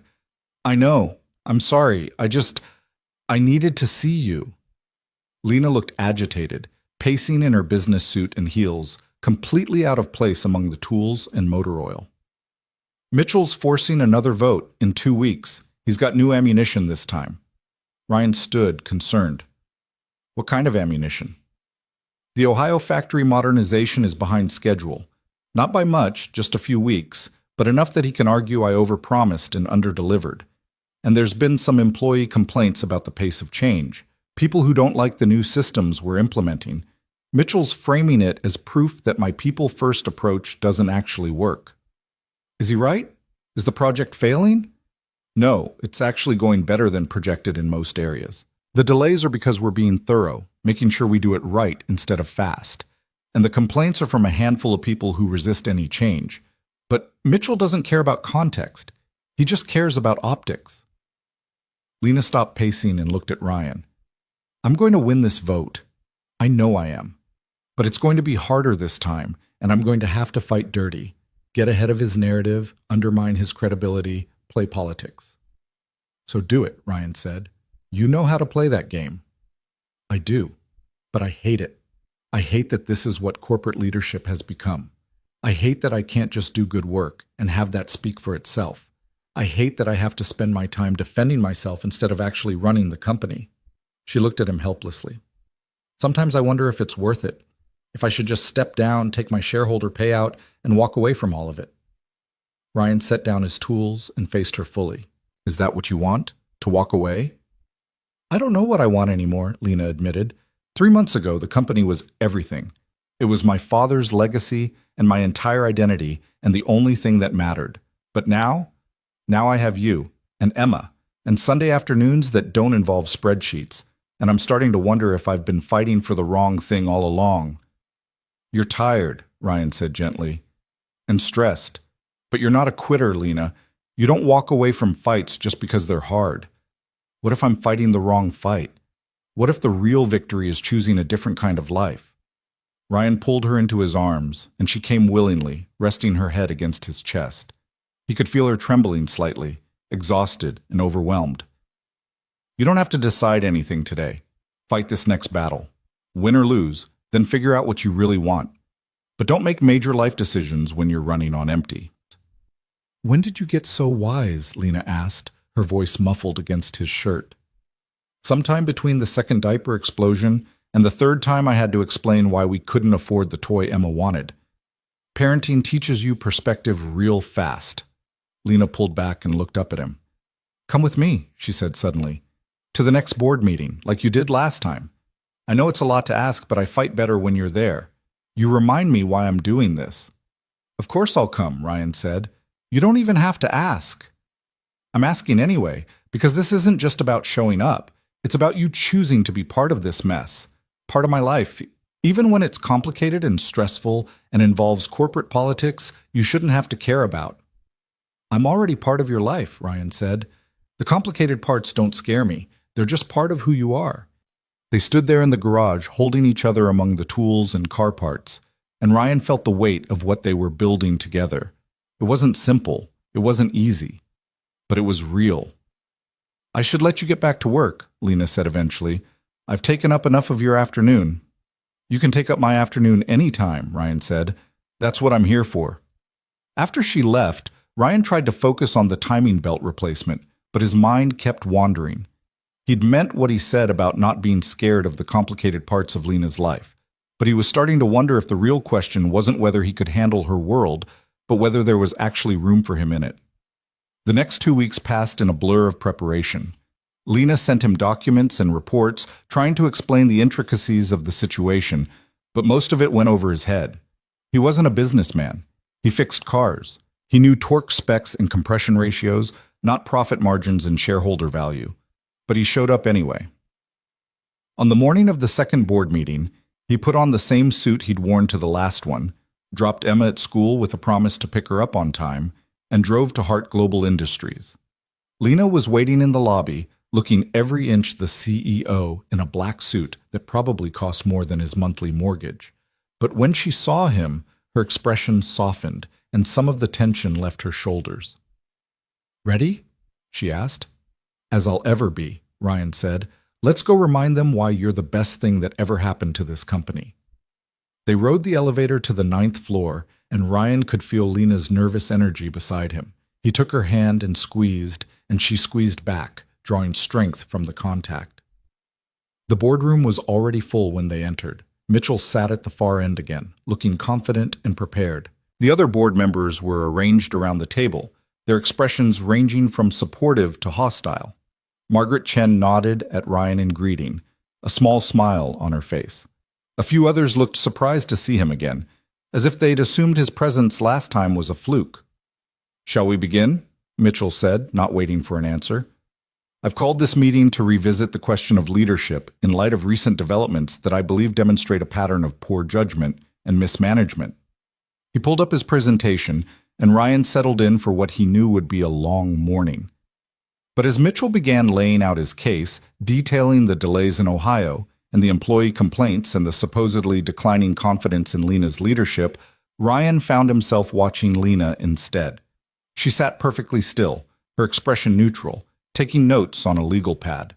She didn't interrupt, didn't argue, just listened and documented. And Ryan realized something important. She wasn't afraid anymore. Whatever uncertainty she'd felt 2 weeks ago in his garage had been replaced by quiet confidence. She knew her worth, she knew she was right, and she was going to prove it.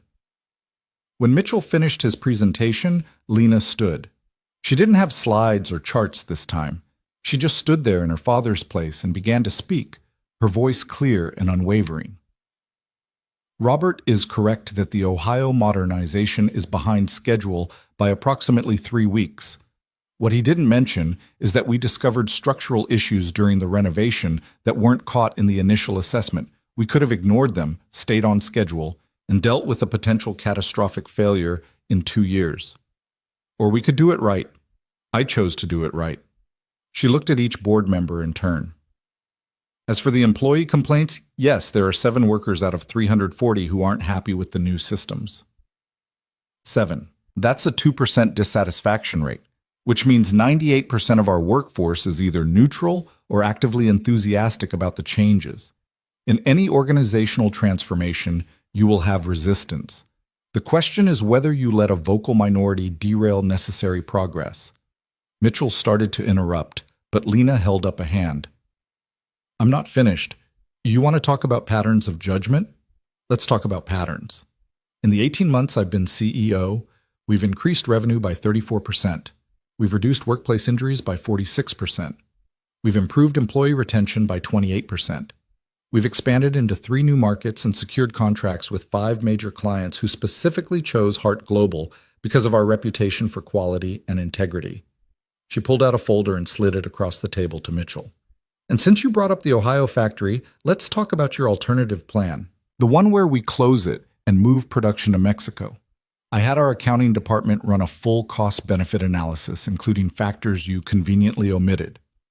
When you account for transition costs, potential tariff changes, quality control issues associated with rapid relocation, and the reputational damage of laying off 300 American workers, your plan would have actually cost us more money over 10 years than my modernization approach. You weren't proposing a better business decision. You were proposing a different ideological approach that happened to align with your personal interests. The room was dead silent. Mitchell's face had gone red. Lena continued, relentless now. This isn't about competent leadership versus incompetent leadership. This is about 2 different visions for what this company should be.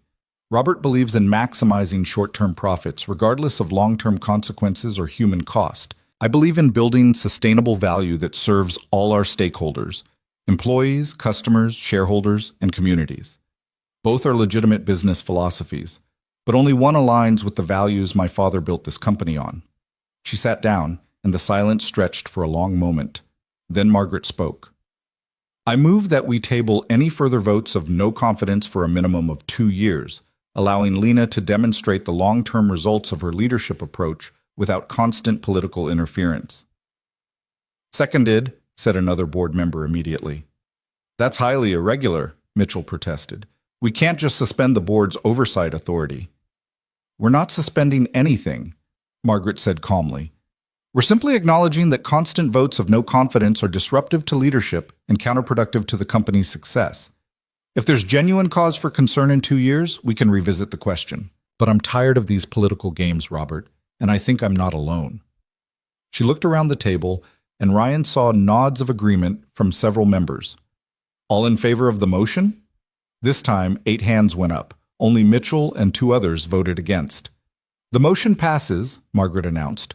Lena Hart will continue as CEO with full authority for a minimum of 2 years. Mitchell stood abruptly, gathering his materials.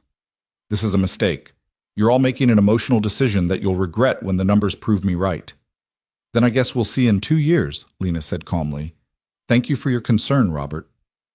After Mitchell stormed out and the other board members filed away, Lena sat very still, staring at her hands. Ryan waited, giving her time to process. I did it, she said finally, her voice barely above a whisper. I actually did it. You did, Ryan confirmed. You were brilliant. I have 2 years now. 2 years to prove that this approach works, that you can run a business with integrity and still succeed. You'll do it, Ryan said with absolute confidence. I've seen what you're capable of. 2 years from now, they'll be trying to give you a lifetime appointment. Lena laughed, and it was relieved and genuine. She turned to Ryan, and there were tears in her eyes, but she was smiling. I couldn't have done this without you, both times. Just knowing you were there, that someone believed in me without needing to see the spreadsheets or understand the politics, that made all the difference. I'll always believe in you, Ryan said simply. That's not going to change. They left the building together, and Ryan was surprised when Lena didn't head toward the executive parking garage. Instead, she walked with him to the visitor lot where his replacement truck, a slightly better used Ford that still burned oil but ran more reliably, was parked. I'm taking the rest of the day off, Lena announced.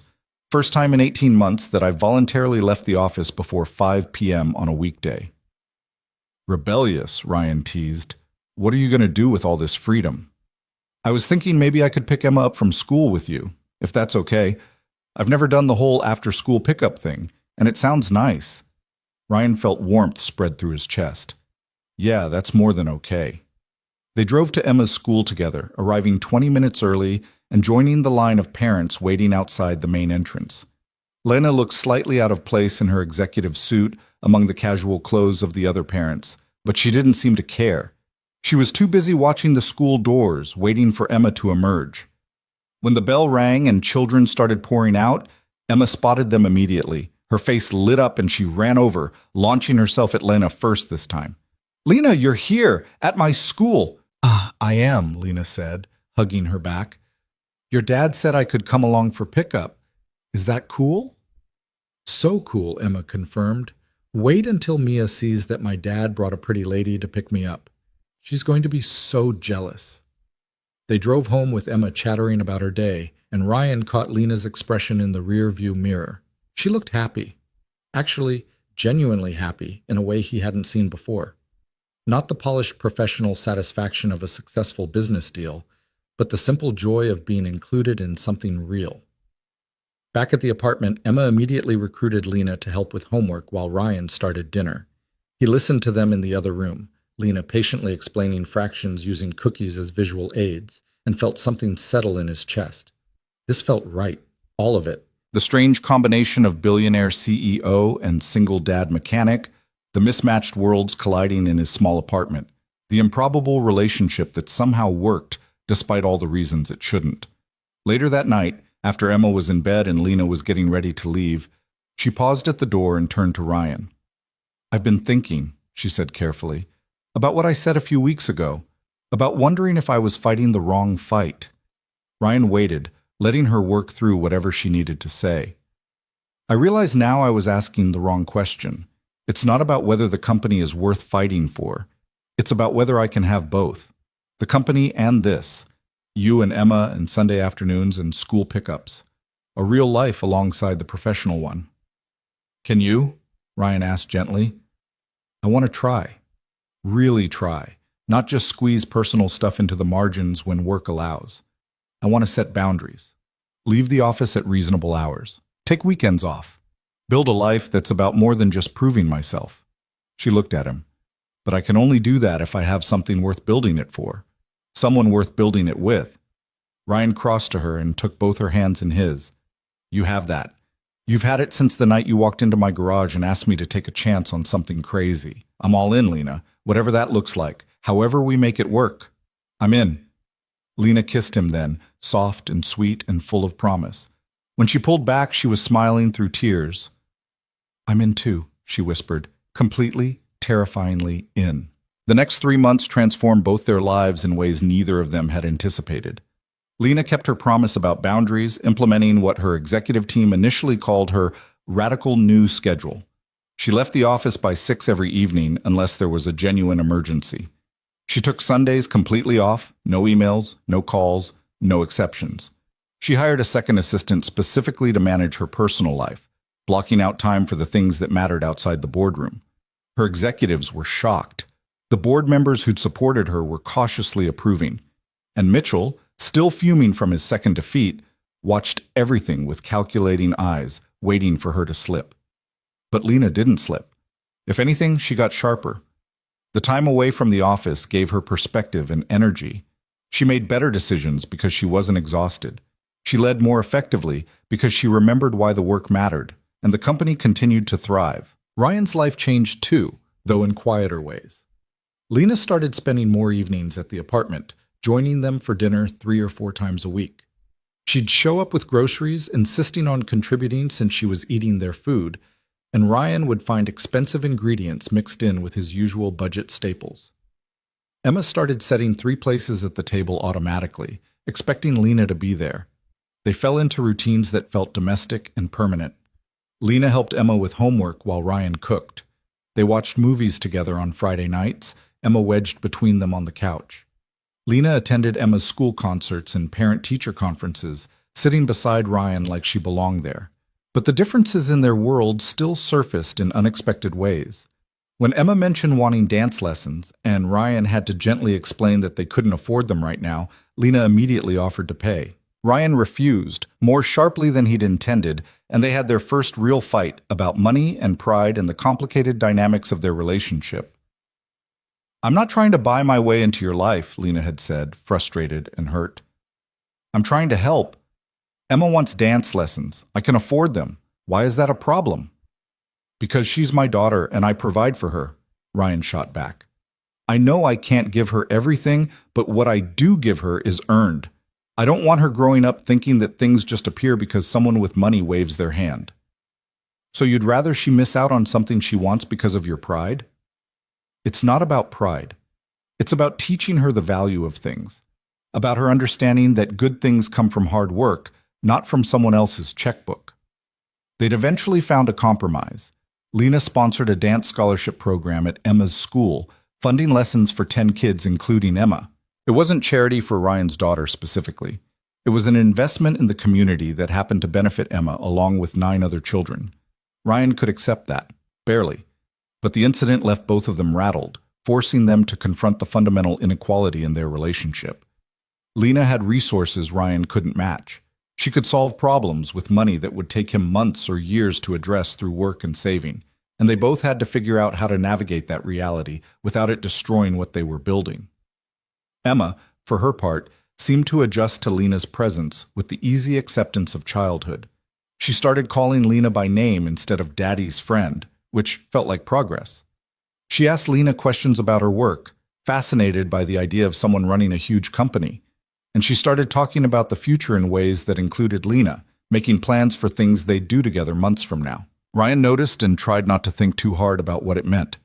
Because if this thing with Lena fell apart, it wouldn't just be his heart that broke. It would be Emma's too. And that terrified him more than anything. 4 months after the second board meeting, Lena showed up at the garage on a Tuesday afternoon looking agitated. Ryan was doing an oil change on a Subaru when he saw her pacing outside through the window. He finished up quickly and met her at the door. "What's wrong?" he asked, wiping his hands. "Nothing's wrong exactly. Something's happened. Something big." Lena ran her hands through her hair, destroying the careful style. "I got a call this morning from Marcus Chen. He's the CEO of Chen Industries, one of the largest manufacturing conglomerates in Asia. They want to partner with Hart Global on a massive expansion project. We're talking hundreds of millions of dollars, thousands of new jobs, potential to triple our international presence." That sounds amazing," Ryan said carefully. "So why do you look like you're about to be sick?" "Because the negotiations would require me to spend 6 weeks in Singapore, meeting with their executives, touring facilities, hammering out details. 6 weeks, Ryan. Away from the office, away from everything here. Away from you and Emma."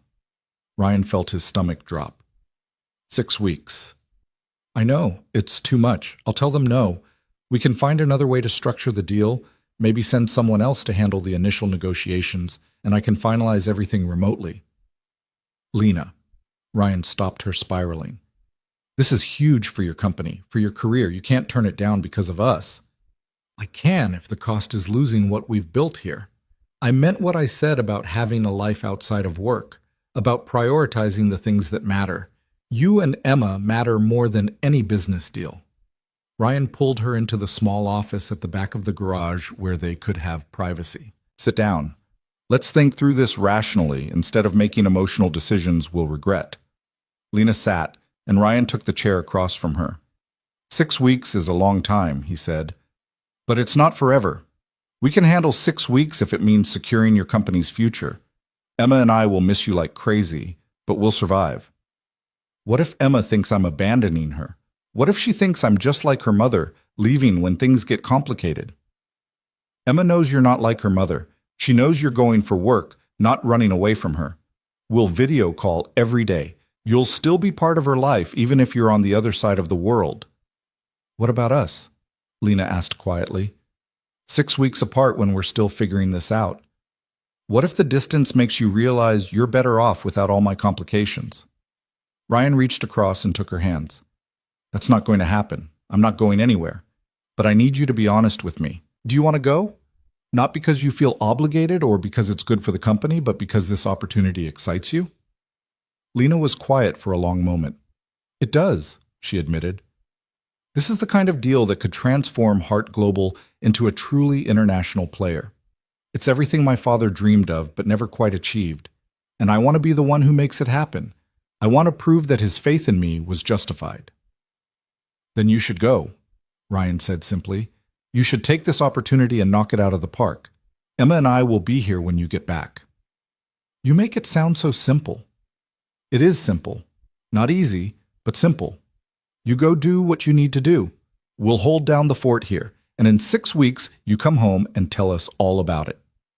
Lena's eyes were bright with unshed tears. What did I do to deserve you? You walked into a garage and asked a mechanic to take a chance on something crazy. Turns out, I'm pretty good at crazy.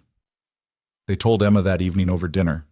Lena explained about the business trip, about Singapore, about being gone for 6 weeks but calling every day.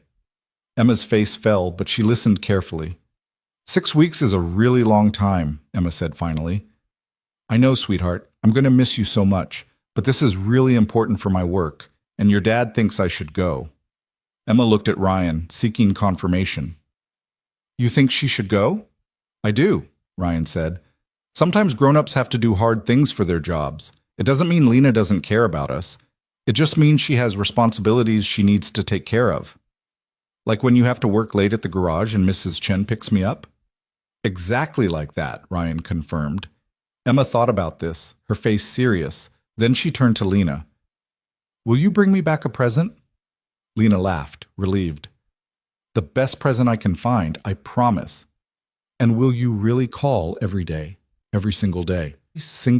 Even if it's the middle of the night for me, I'll call when it's a good time for you. Okay, Emma said, and just like that, she accepted it.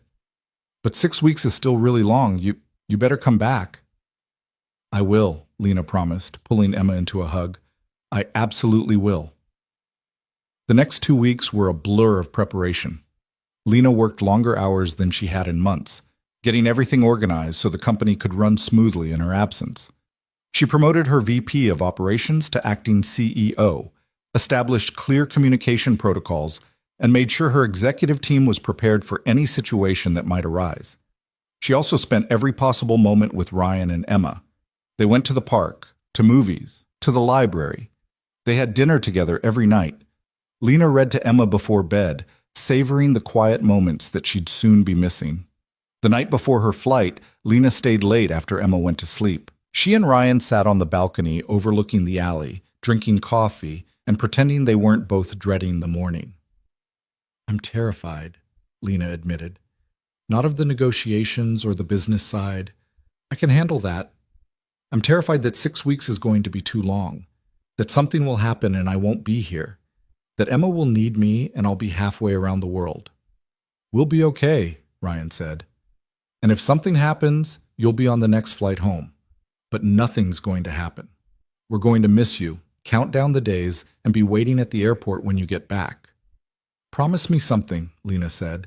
Promise me you'll be honest if this is too hard. If Emma's struggling or if you need me to come home early, don't just tough it out because you think that's what I need to hear. I promise. But you have to promise me something too. Promise you'll actually focus on the work while you're there. Don't spend the whole 6 weeks feeling guilty or second-guessing this decision. You're doing something incredible for your company and your father's legacy. Let yourself be proud of that. I'll try, Lena said. They sat in silence for a while, listening to the city sounds. Finally, Ryan said, You know what I realized today? 6 months ago, I didn't even know you existed. I was just a mechanic working late, trying to make ends meet, thinking my life was pretty much set. And then you walked in and everything changed. Is that a good thing or a bad thing? It's the best thing, Ryan said immediately. You made me remember that there's more to life than just surviving day to day. You made me want things I'd stopped letting myself want. A partner. Someone to share the weight with. Someone who sees me as more than just Emma's dad or the guy who fixes cars. You are so much more than that, Lena said fiercely. You're the person who taught me what real strength looks like, what integrity means in practice, Not just as a corporate value statement. You're the person who made me believe I could have a life outside that boardroom. We're quite a pair, Ryan said with a smile. The mechanic and the millionaire.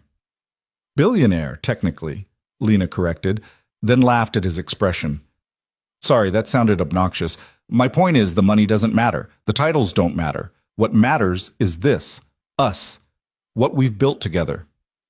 Then trust it, Ryan said. Trust that what we have is strong enough to survive 6 weeks apart, because I do. The airport the next morning was crowded and chaotic. Emma held Lena's hand tightly while Ryan carried Lena's luggage to the international terminal. When they reached the security checkpoint where Ryan and Emma couldn't follow, Emma threw her arms around Lena's waist. I'm going to miss you so much, Emma said, her voice muffled against Lena's jacket. I'm going to miss you too, sweetheart. But I'll call you tonight, okay? As soon as I land. Promise? Promise. Lena knelt down to Emma's level. And you know what? While I'm gone, I want you to do something for me. I want you to be extra good for your dad. Help him around the house, do your homework without being asked, be the amazing kid I know you are. Can you do that? I can do that, Emma said seriously. Good, because when I get back, I'm going to want to hear all about what you've been up to, every detail. Emma nodded and stepped back, going to stand beside Ryan. Lena stood and faced Ryan, and for a moment neither of them spoke. 6 weeks, Lena said.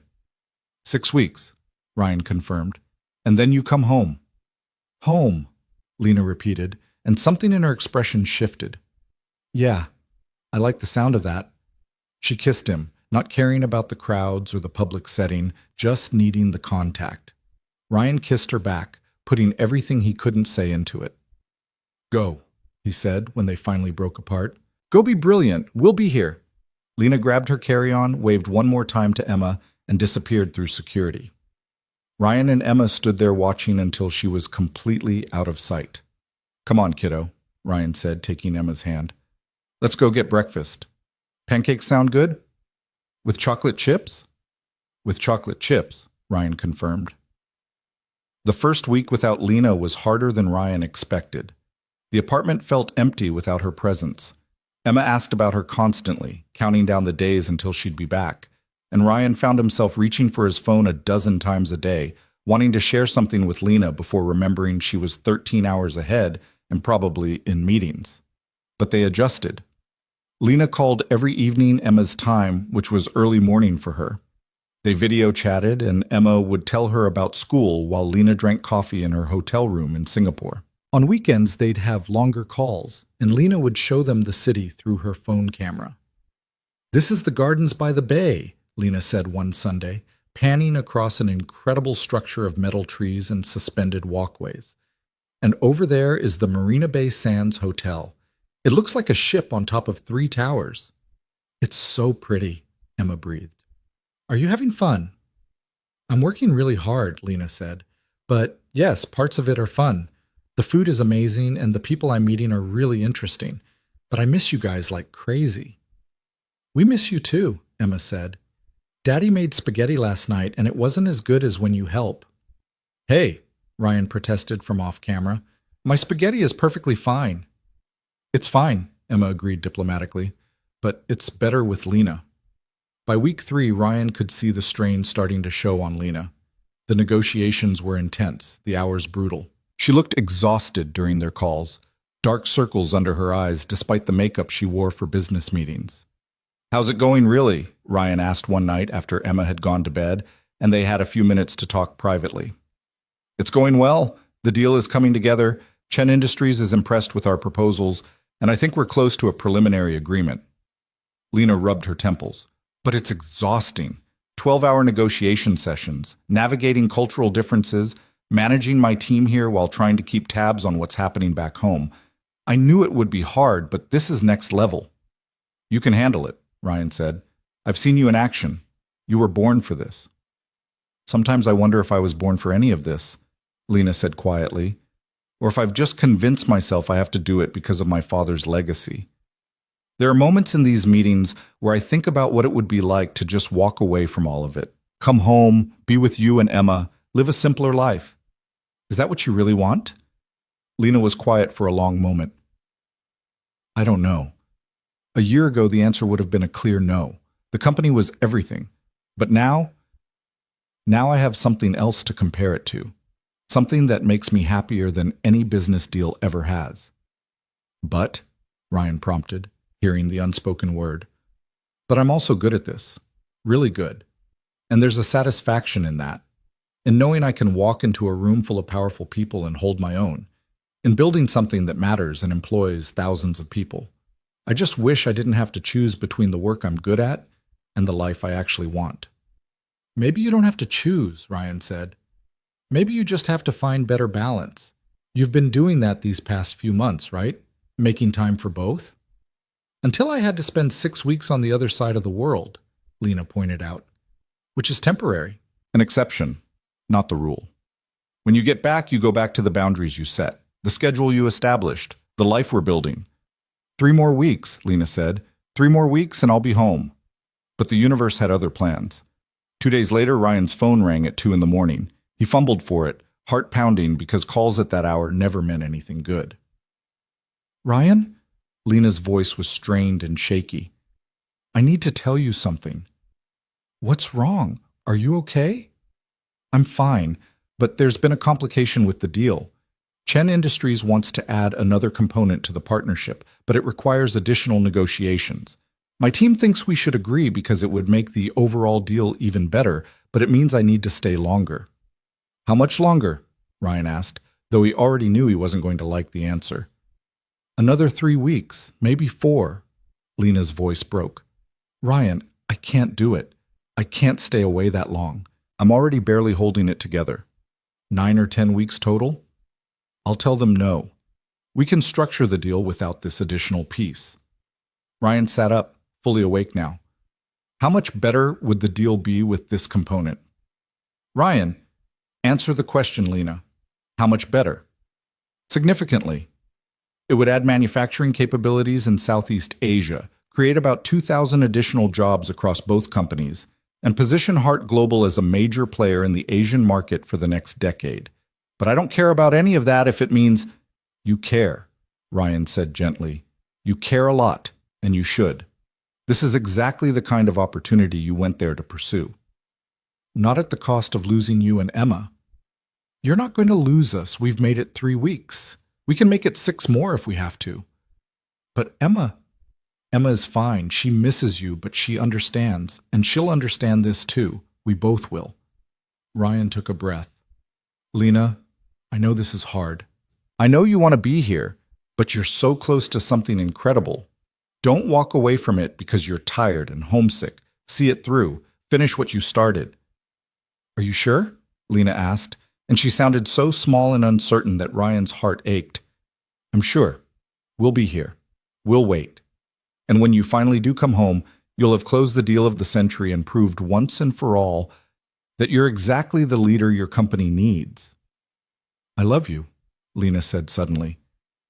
I haven't said it before because I was scared and the timing never felt right. But I love you. I need you to know that. Ryan felt his breath catch. I love you too.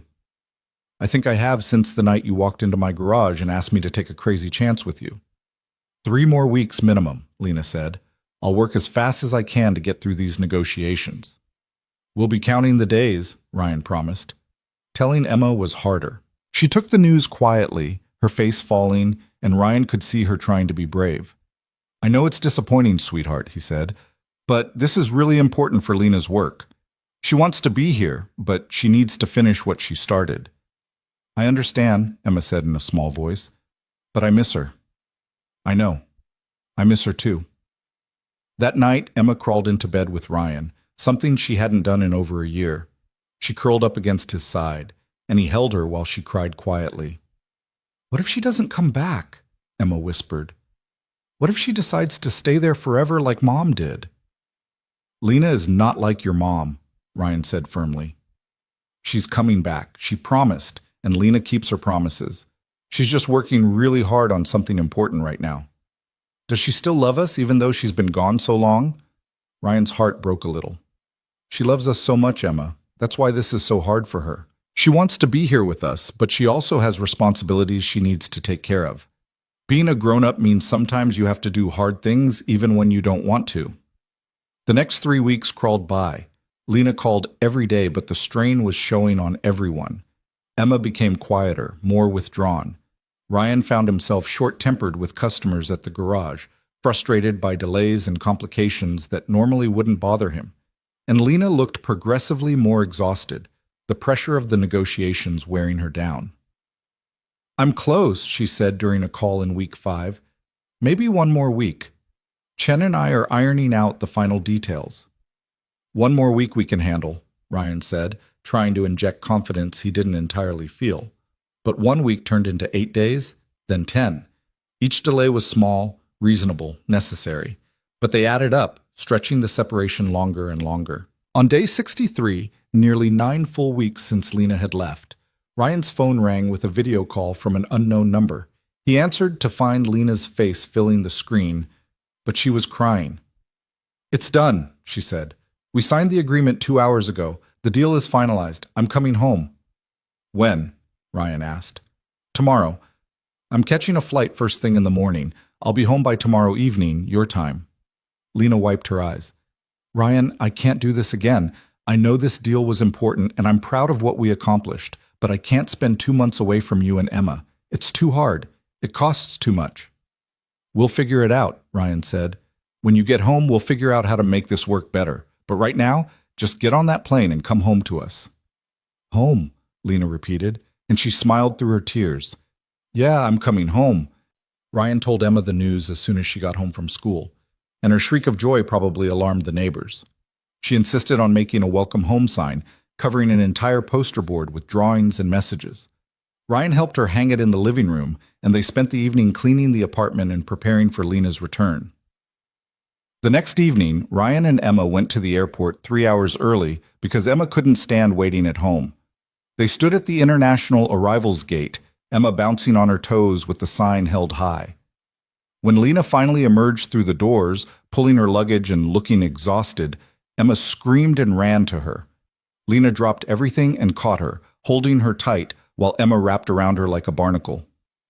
"I missed you so much," Emma said into Lena's shoulder. So much. "I missed you too, sweetheart. Every single day." Lena looked up and met Ryan's eyes over Emma's head, and there were tears streaming down her face. Ryan crossed to them and wrapped his arms around both of them, and they stood there in the middle of the busy airport, 3 people who'd survived 9 weeks apart and were finally together again. "Let's go home," Lena said when they finally separated. "I just want to go home and be with my family." My family. The words settled over Ryan like a benediction, like a promise of everything they'd been building toward. Because that's what they'd become over the past 7 months. A family. Imperfect and complicated and from completely different worlds, but a family nonetheless. The drive back to the apartment was filled with Emma's non-stop chatter, telling Lena about everything that had happened in 9 weeks. Lena listened to every word, asking questions and exclaiming at appropriate moments, her hand finding Ryan's on the center console and holding tight. When they finally got back to the apartment, Lena stopped in the doorway and just looked around. At the mismatched furniture and Emma's art on the refrigerator and the well-worn couch where they'd watched countless movies together. "I dreamed about this place," she said quietly. "Every night in that hotel room, I'd think about being here, about what it felt like to belong somewhere." "You do belong here," Ryan said. "You always have." Emma tugged Lena toward her room, insisting on showing her every single thing that had changed or happened while she was gone. Ryan made tea and started dinner, listening to their voices through the wall, and felt something settle in his chest that had been unsettled for 9 weeks. Later that night, after Emma had finally fallen asleep from the excitement and they'd eaten a late dinner, Lena and Ryan sat on the balcony in the cool evening air. "I made a decision while I was gone," Lena said. "Several decisions, actually." "Tell me." "I'm promoting 2 of my VPs to co-COOs. They'll handle the day-to-day operations and the bulk of international travel. I'll still be CEO, still make the major strategic decisions, but I'm delegating more. A lot more." Lena turned to face him. "I also told the board that I won't accept any assignment that requires me to be away for more than 2 weeks at a time. If deals require longer negotiations, someone else goes. My presence isn't essential for everything, and I need to stop acting like it is. They agreed to that? They didn't have much choice. I told them it was a condition of me staying as CEO. I've proved I can do the job. Now I get to do it on terms that allow me to actually have a life. Lena took his hand. I missed Emma's 8th birthday. Well, I called and we did a video chat, but I missed actually being there. I missed 63 days of watching her grow up. I missed 63 dinners with you, 63 nights of just being together. I'm not doing that again. What if the board pushes back? What if Mitchell uses this as ammunition against you? Let him try. I'll fight him if I have to, but I'm done sacrificing the things that actually matter for the things I'm supposed to care about. Lena squeezed his hand. My father built that company so he could provide for his family and give people good jobs. Somewhere along the way, I forgot the first part.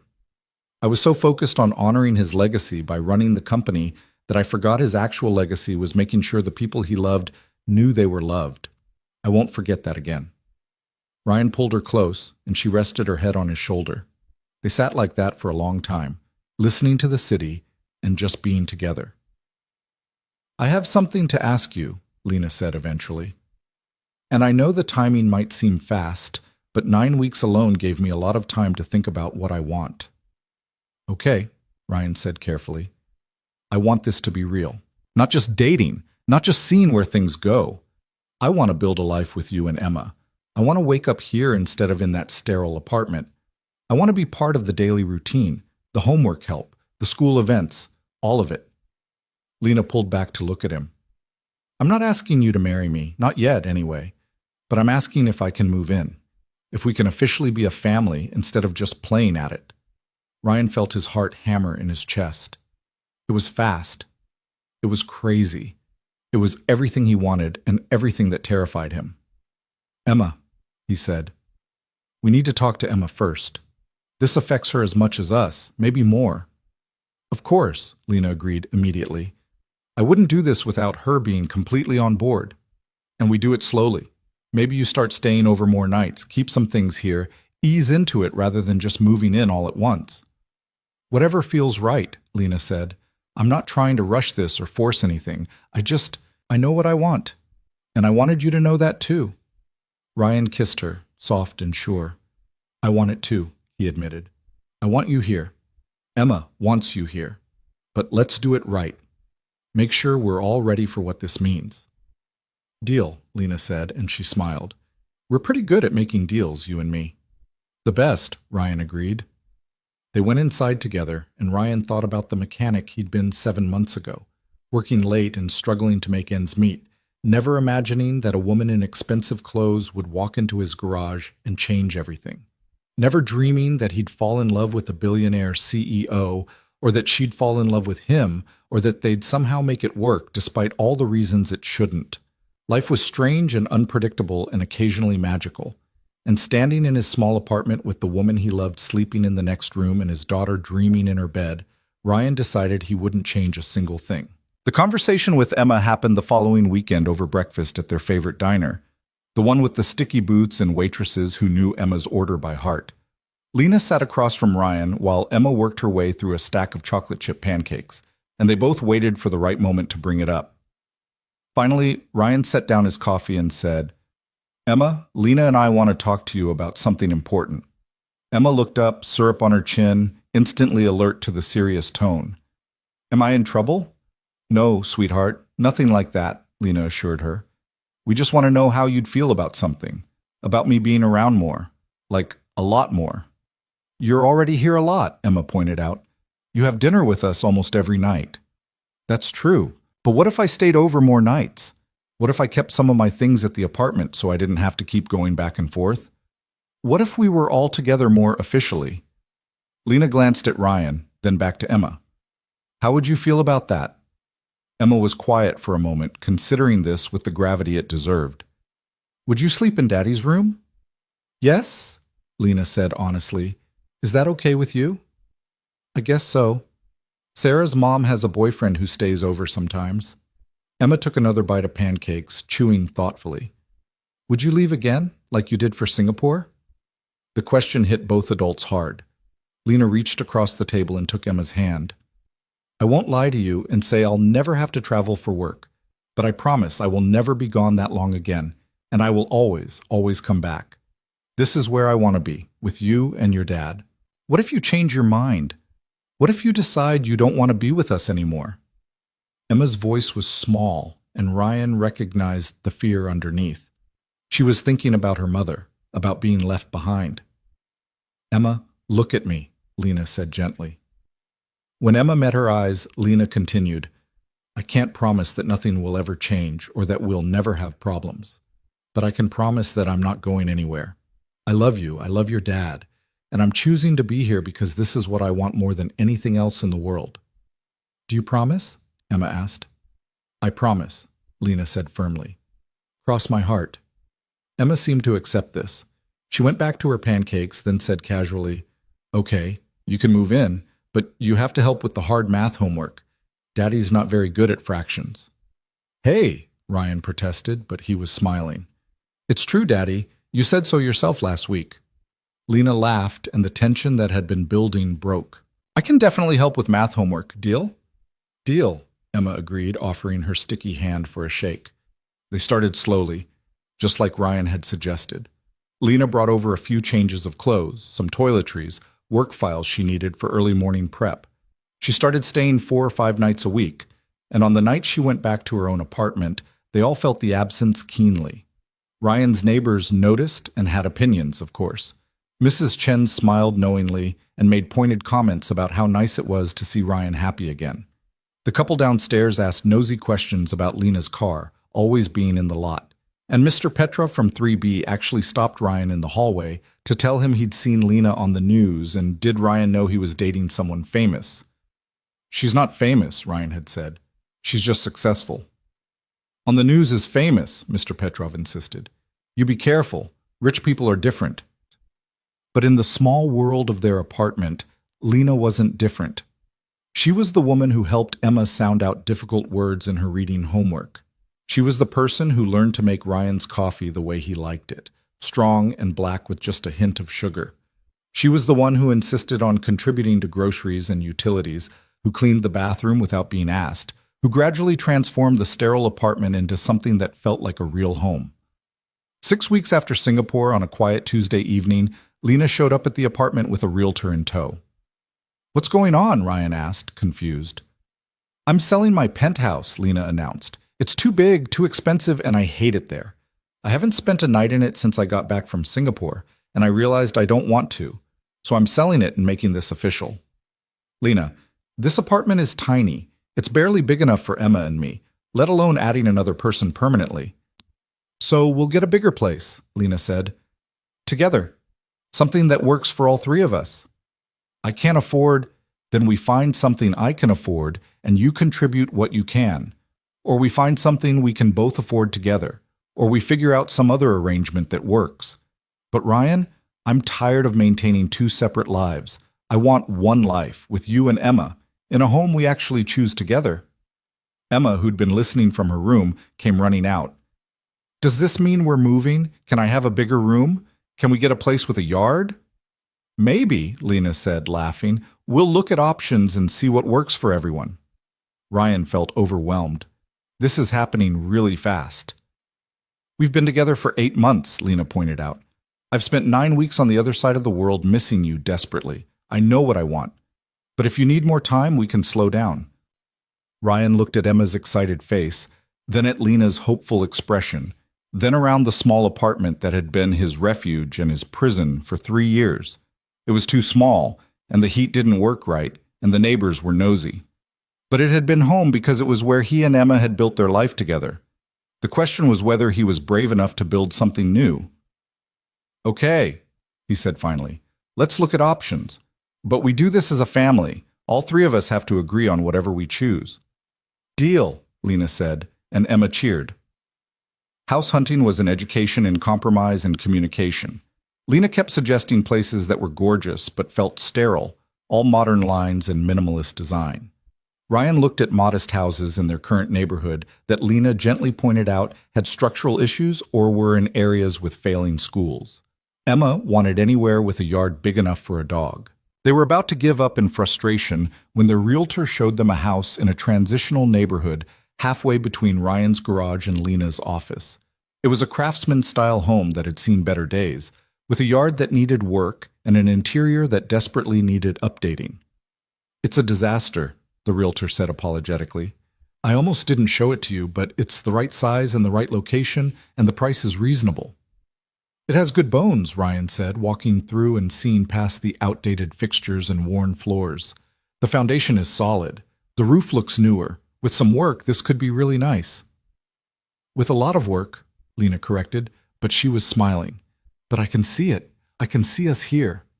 Emma had already claimed the bedroom with the window seat, announcing that this was where she'd read all her books. The yard was big enough for a dog and maybe a swing set. The kitchen was dated but functional, and there was a room that could be Ryan's workshop, a space for Lena's home office, and a living area that could actually fit everyone comfortably. "We'd have to renovate basically everything," Ryan said. "New kitchen, updated bathrooms, refinished floors. That's months of work and a lot of money." "I can handle the money," Lena said, "and you can handle the work. We'll hire contractors for the big stuff, but you could do a lot of it yourself if you wanted to. Make it really ours." Ryan walked through the empty house one more time, imagining what it could be. Emma's laughter echoing in the halls. Family dinners in a kitchen they'd designed together. Lena working late in her office while he watched TV in the living room. A real home, built from scratch by the three of them. "Let's do it," he said. "Let's make an offer." The offer was accepted within a day. Lena sold her penthouse for an obscene amount of money and put a significant portion of it into renovations on their new house. Ryan contributed what he could, and they established a joint account for household expenses that felt like a bigger commitment than any piece of paper. The renovation took 4 months.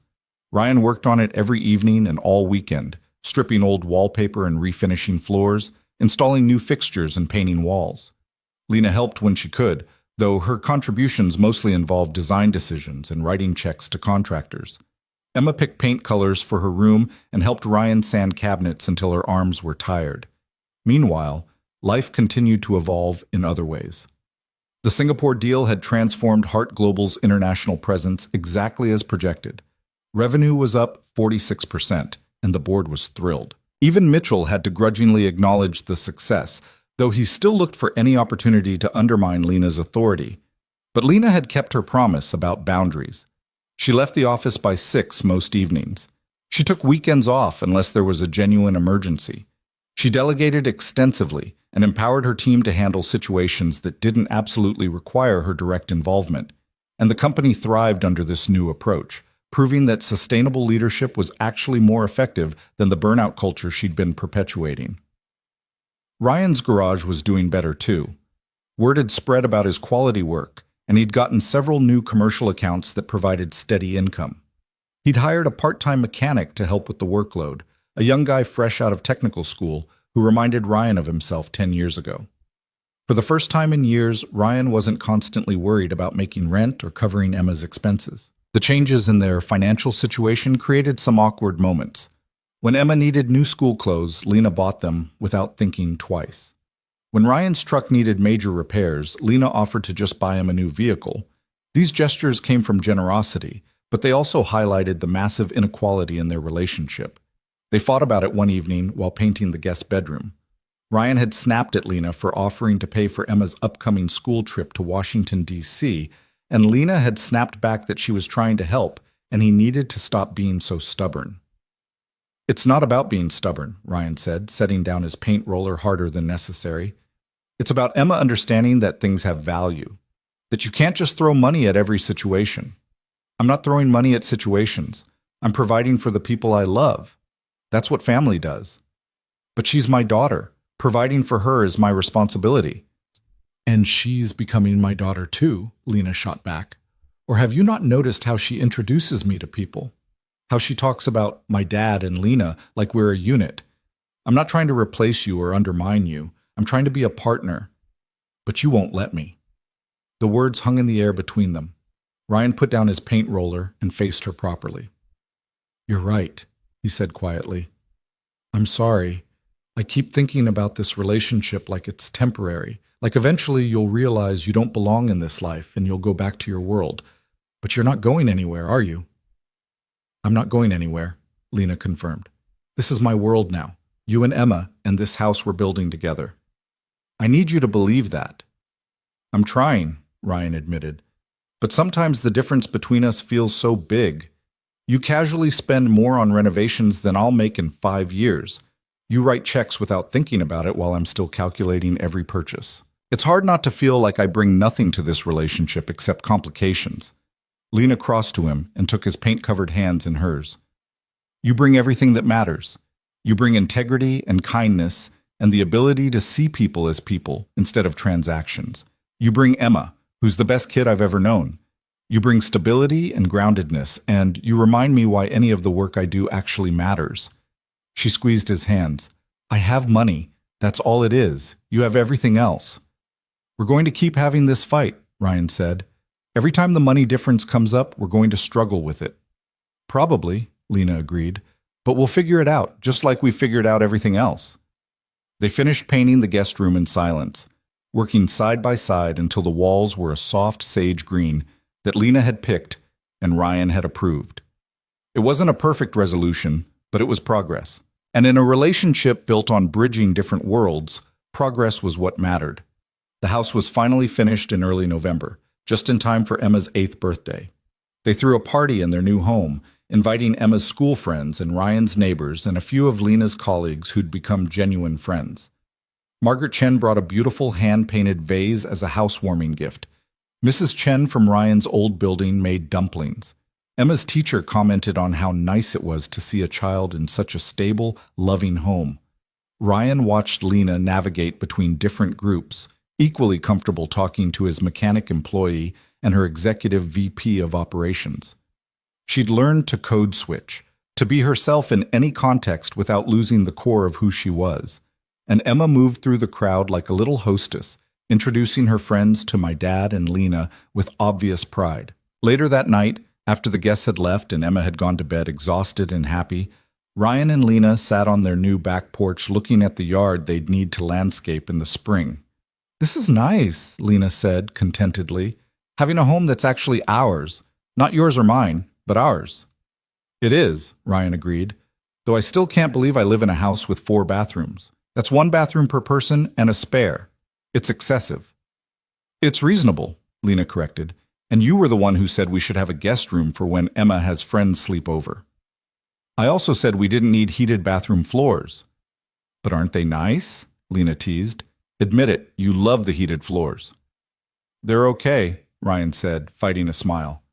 I could take them, or leave them. Liar. They sat in comfortable silence for a while.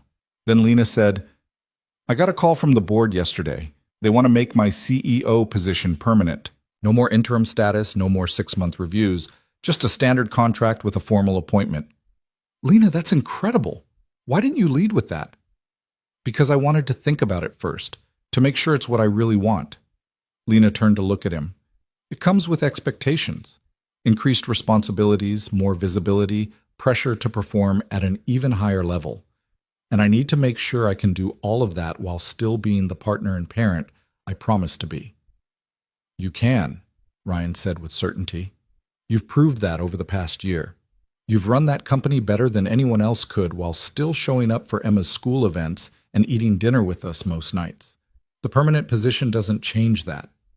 But what if it does? What if I get comfortable in the role and start sliding back into old patterns?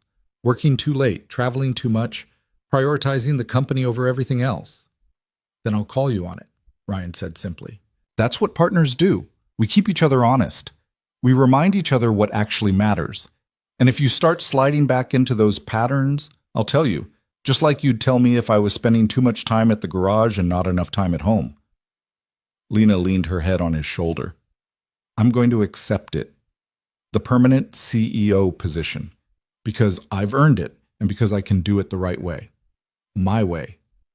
Damn right you can, Ryan said. There's something else, Lena said. Something I've been thinking about for a while now. Okay. I want to adopt Emma, legally. I want to be her parent for real, not just the woman who lives with her dad and helps with homework. Lena sat up and looked at him seriously. I know that's a huge thing to ask. I know she's your daughter, and I'm not trying to replace you or diminish your role, but I love her like she's mine, and I want to make it official. Ryan felt emotion swell in his chest. You want to adopt Emma. If you're okay with it, and if she wants it, I don't want to push or assume, but yes, Ryan interrupted. God, yes, Lena, you've been more of a parent to her this past year than her biological mother ever was. Emma adores you, and making it legal, making you her mother officially, that would mean everything to her, to both of us. Really? Lena's eyes were bright with tears. Really? We'll talk to Emma, but I'm pretty sure I know what she'll say. They told Emma the next morning over breakfast in their new kitchen. She listened carefully as they explained what adoption meant, how Lena would officially become her parent with all the same rights and responsibilities as Ryan. So you'd be my mom? Emma asked Lena. Like for real? For real, Lena confirmed. If that's what you want. Emma thought about it for approximately 3 seconds. Yes, I want that.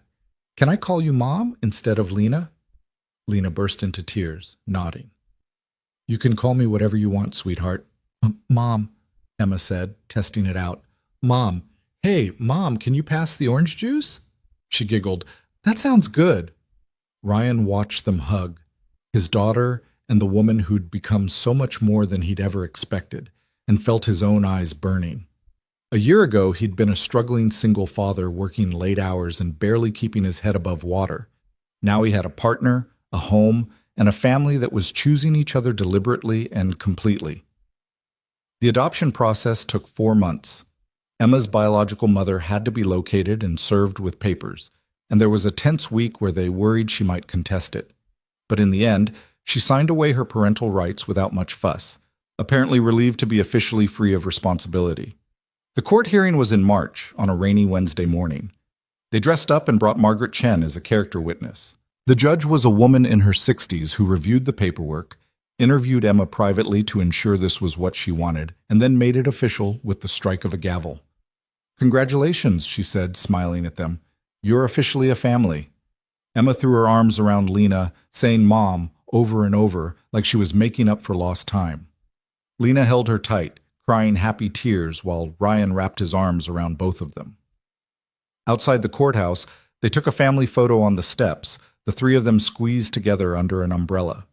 Emma insisted on posting it to the family group chat they'd created, announcing to anyone who cared that she now had 2 parents officially. Can we get ice cream to celebrate? Emma asked, even though it's raining. Absolutely, Lena said. This definitely calls for celebratory ice cream. They went to the same ice cream parlor where they'd gone on their first full day together, nearly a year ago. Emma ordered chocolate with sprinkles. Lena got vanilla. Ryan stuck with butter pecan. They sat by the window watching the rain and eating ice cream, and Ryan marveled at how much had changed since that first park visit. Work continued to evolve for both of them. Lena's permanent CEO appointment was announced publicly, and the business press wrote glowing articles about her innovative leadership style. The Singapore deal continued to pay dividends, and Hart Global expanded into 2 more international markets. Mitchell finally retired, unable to compete with Lena's clear success, and she replaced him with a younger executive who shared her values. Ryan's garage grew too. He hired 2 more mechanics and expanded into the neighboring storefront, creating a proper waiting area and doubling his service capacity. He started teaching an evening class at the local technical college, sharing his knowledge with students who reminded him of himself at that age. And he found satisfaction in the work that had nothing to do with money and everything to do with doing something he was good at. But the most important changes were the small daily ones. Coming home to a house that felt like a home, eating dinner together every night unless work absolutely prevented it, helping Emma with homework and arguing about bedtimes and planning weekend outings. Being a family in all the ordinary, unremarkable ways that actually mattered most. One evening in late spring, almost exactly a year after Lena had first walked into his garage, Ryan came home to find Lena and Emma in the backyard.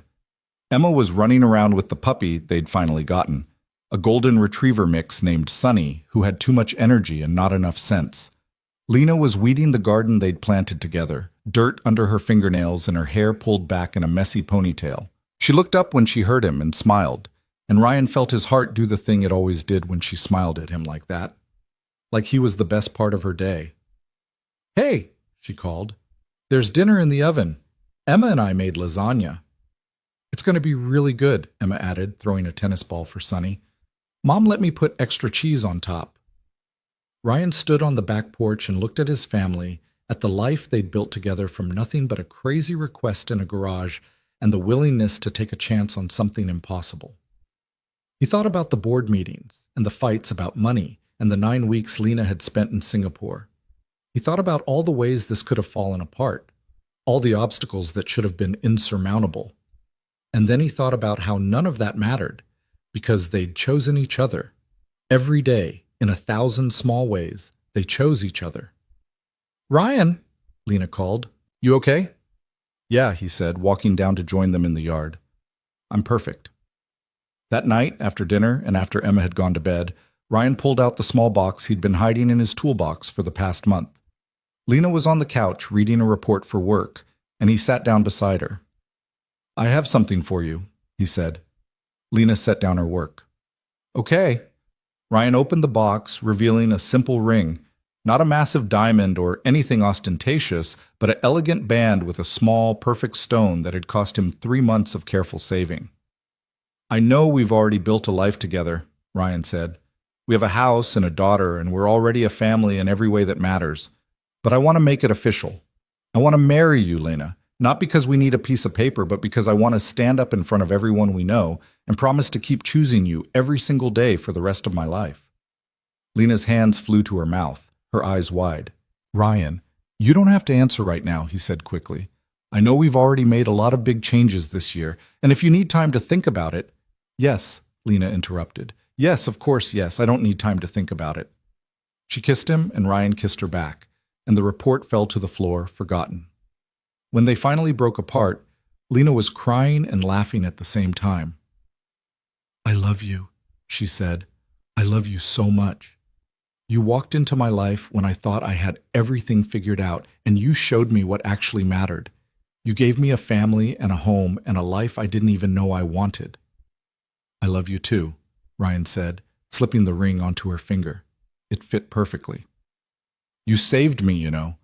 I was just surviving, just getting through each day. You made me remember how to actually live." They sat together on the couch, Lena's hand in Ryan's, admiring the ring and talking about the future. About the wedding they'd planned, small and intimate with just the people who mattered. About Emma's reaction in the morning, which would definitely involve shrieking. About all the years ahead of them, building on the foundation they'd created. The next morning, Emma's shrieking was indeed loud enough to wake the neighbors. She insisted on calling everyone in their phone to announce the news, starting with Margaret Chen and working her way through every relative and friend she could think of. "I'm going to be the flower girl, right?" she demanded. "I have to be the flower girl. It's the law." "It's definitely the law," Lena agreed, laughing. "The most important flower girl at the wedding." They got married 3 months later in the backyard of their home, under a simple arbor that Ryan had built and Emma had helped decorate. Margaret Chen officiated, having gotten ordained online specifically for this purpose. There were maybe 40 guests total, an intimate gathering of the people who'd supported them through the past year. Emma walked down the makeshift aisle, scattering flower petals with theatrical flair, wearing a dress she'd picked out herself. Lena followed in a simple white dress that was elegant without being overly formal. And Ryan stood at the arbor in his good suit, watching the woman he loved walk toward him and thinking about garage doors and crazy requests and the power of taking chances. Margaret's ceremony was short and heartfelt. She talked about the improbability of their love story, about the courage it took to bridge different worlds, about the family they'd chosen to become. When it came time for vows, Lena went first. "Ryan, a year and a half ago, I walked into your garage because I was desperate and lonely and tired of pretending to be someone I wasn't. I expected a few hours of relief from my regular life. Instead, I found my real life. You taught me what strength actually looks like, what integrity means in practice, what it feels like to be seen and valued for who I really am. You gave me Emma, who's the best daughter anyone could ask for. You gave me a home and a family and a reason to wake up that has nothing to do with profit margins or board meetings. I promise to love you fiercely, to support your dreams, to show up even when it's hard, and to keep choosing you every single day for the rest of our lives. Ryan's turn came, and he had to clear his throat before he could speak. Lena, when you walked into my garage that night, you changed everything. You made me believe that I deserved more than just surviving, that I could have a real partner to share the weight with. You chose me when you could have chosen anyone, and you keep choosing me even when I'm stubborn about money or insecure about our differences. You've been an incredible mother to Emma, giving her the kind of love and attention she deserves. You've made our house a home, and you've shown me that sometimes the craziest chances lead to the best outcomes. I promise to support you, to call you on it when you're working too hard, to be your safe place to land, and to love you exactly as you are for the rest of my life. Margaret pronounced them married, and they kissed while Emma cheered and the small crowd applauded. It was simple and perfect and exactly right. The reception was in the same backyard, with catered food from the Chinese restaurant Emma loved, and a playlist that ranged from classical to current pop. Ryan danced with his daughter, then with his wife. Lena danced with Emma, both of them laughing. And as the evening wore on and the lights came up in the yard, Ryan looked around at the life they'd built and felt nothing but gratitude. Margaret found him standing alone for a moment, watching Lena teach Emma a complicated dance move. "You did good, Ryan," she said. "Really good." "I got lucky," Ryan said. "She walked into my garage instead of someone else's." "Luck had nothing to do with it. You saw her when she needed to be seen. You took a chance when it would have been easier to say no. And you built something real with her even when everything said it shouldn't work. That's not luck. That's choice and courage."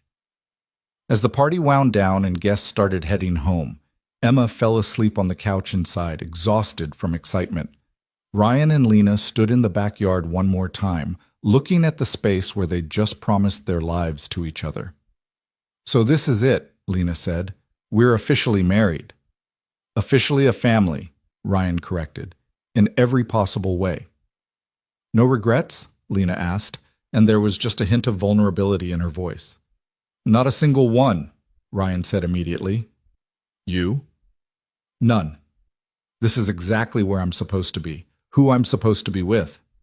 Lena leaned into him. "Thank you for taking that crazy chance with me, for saying yes to a stranger who walked into your garage with an insane request."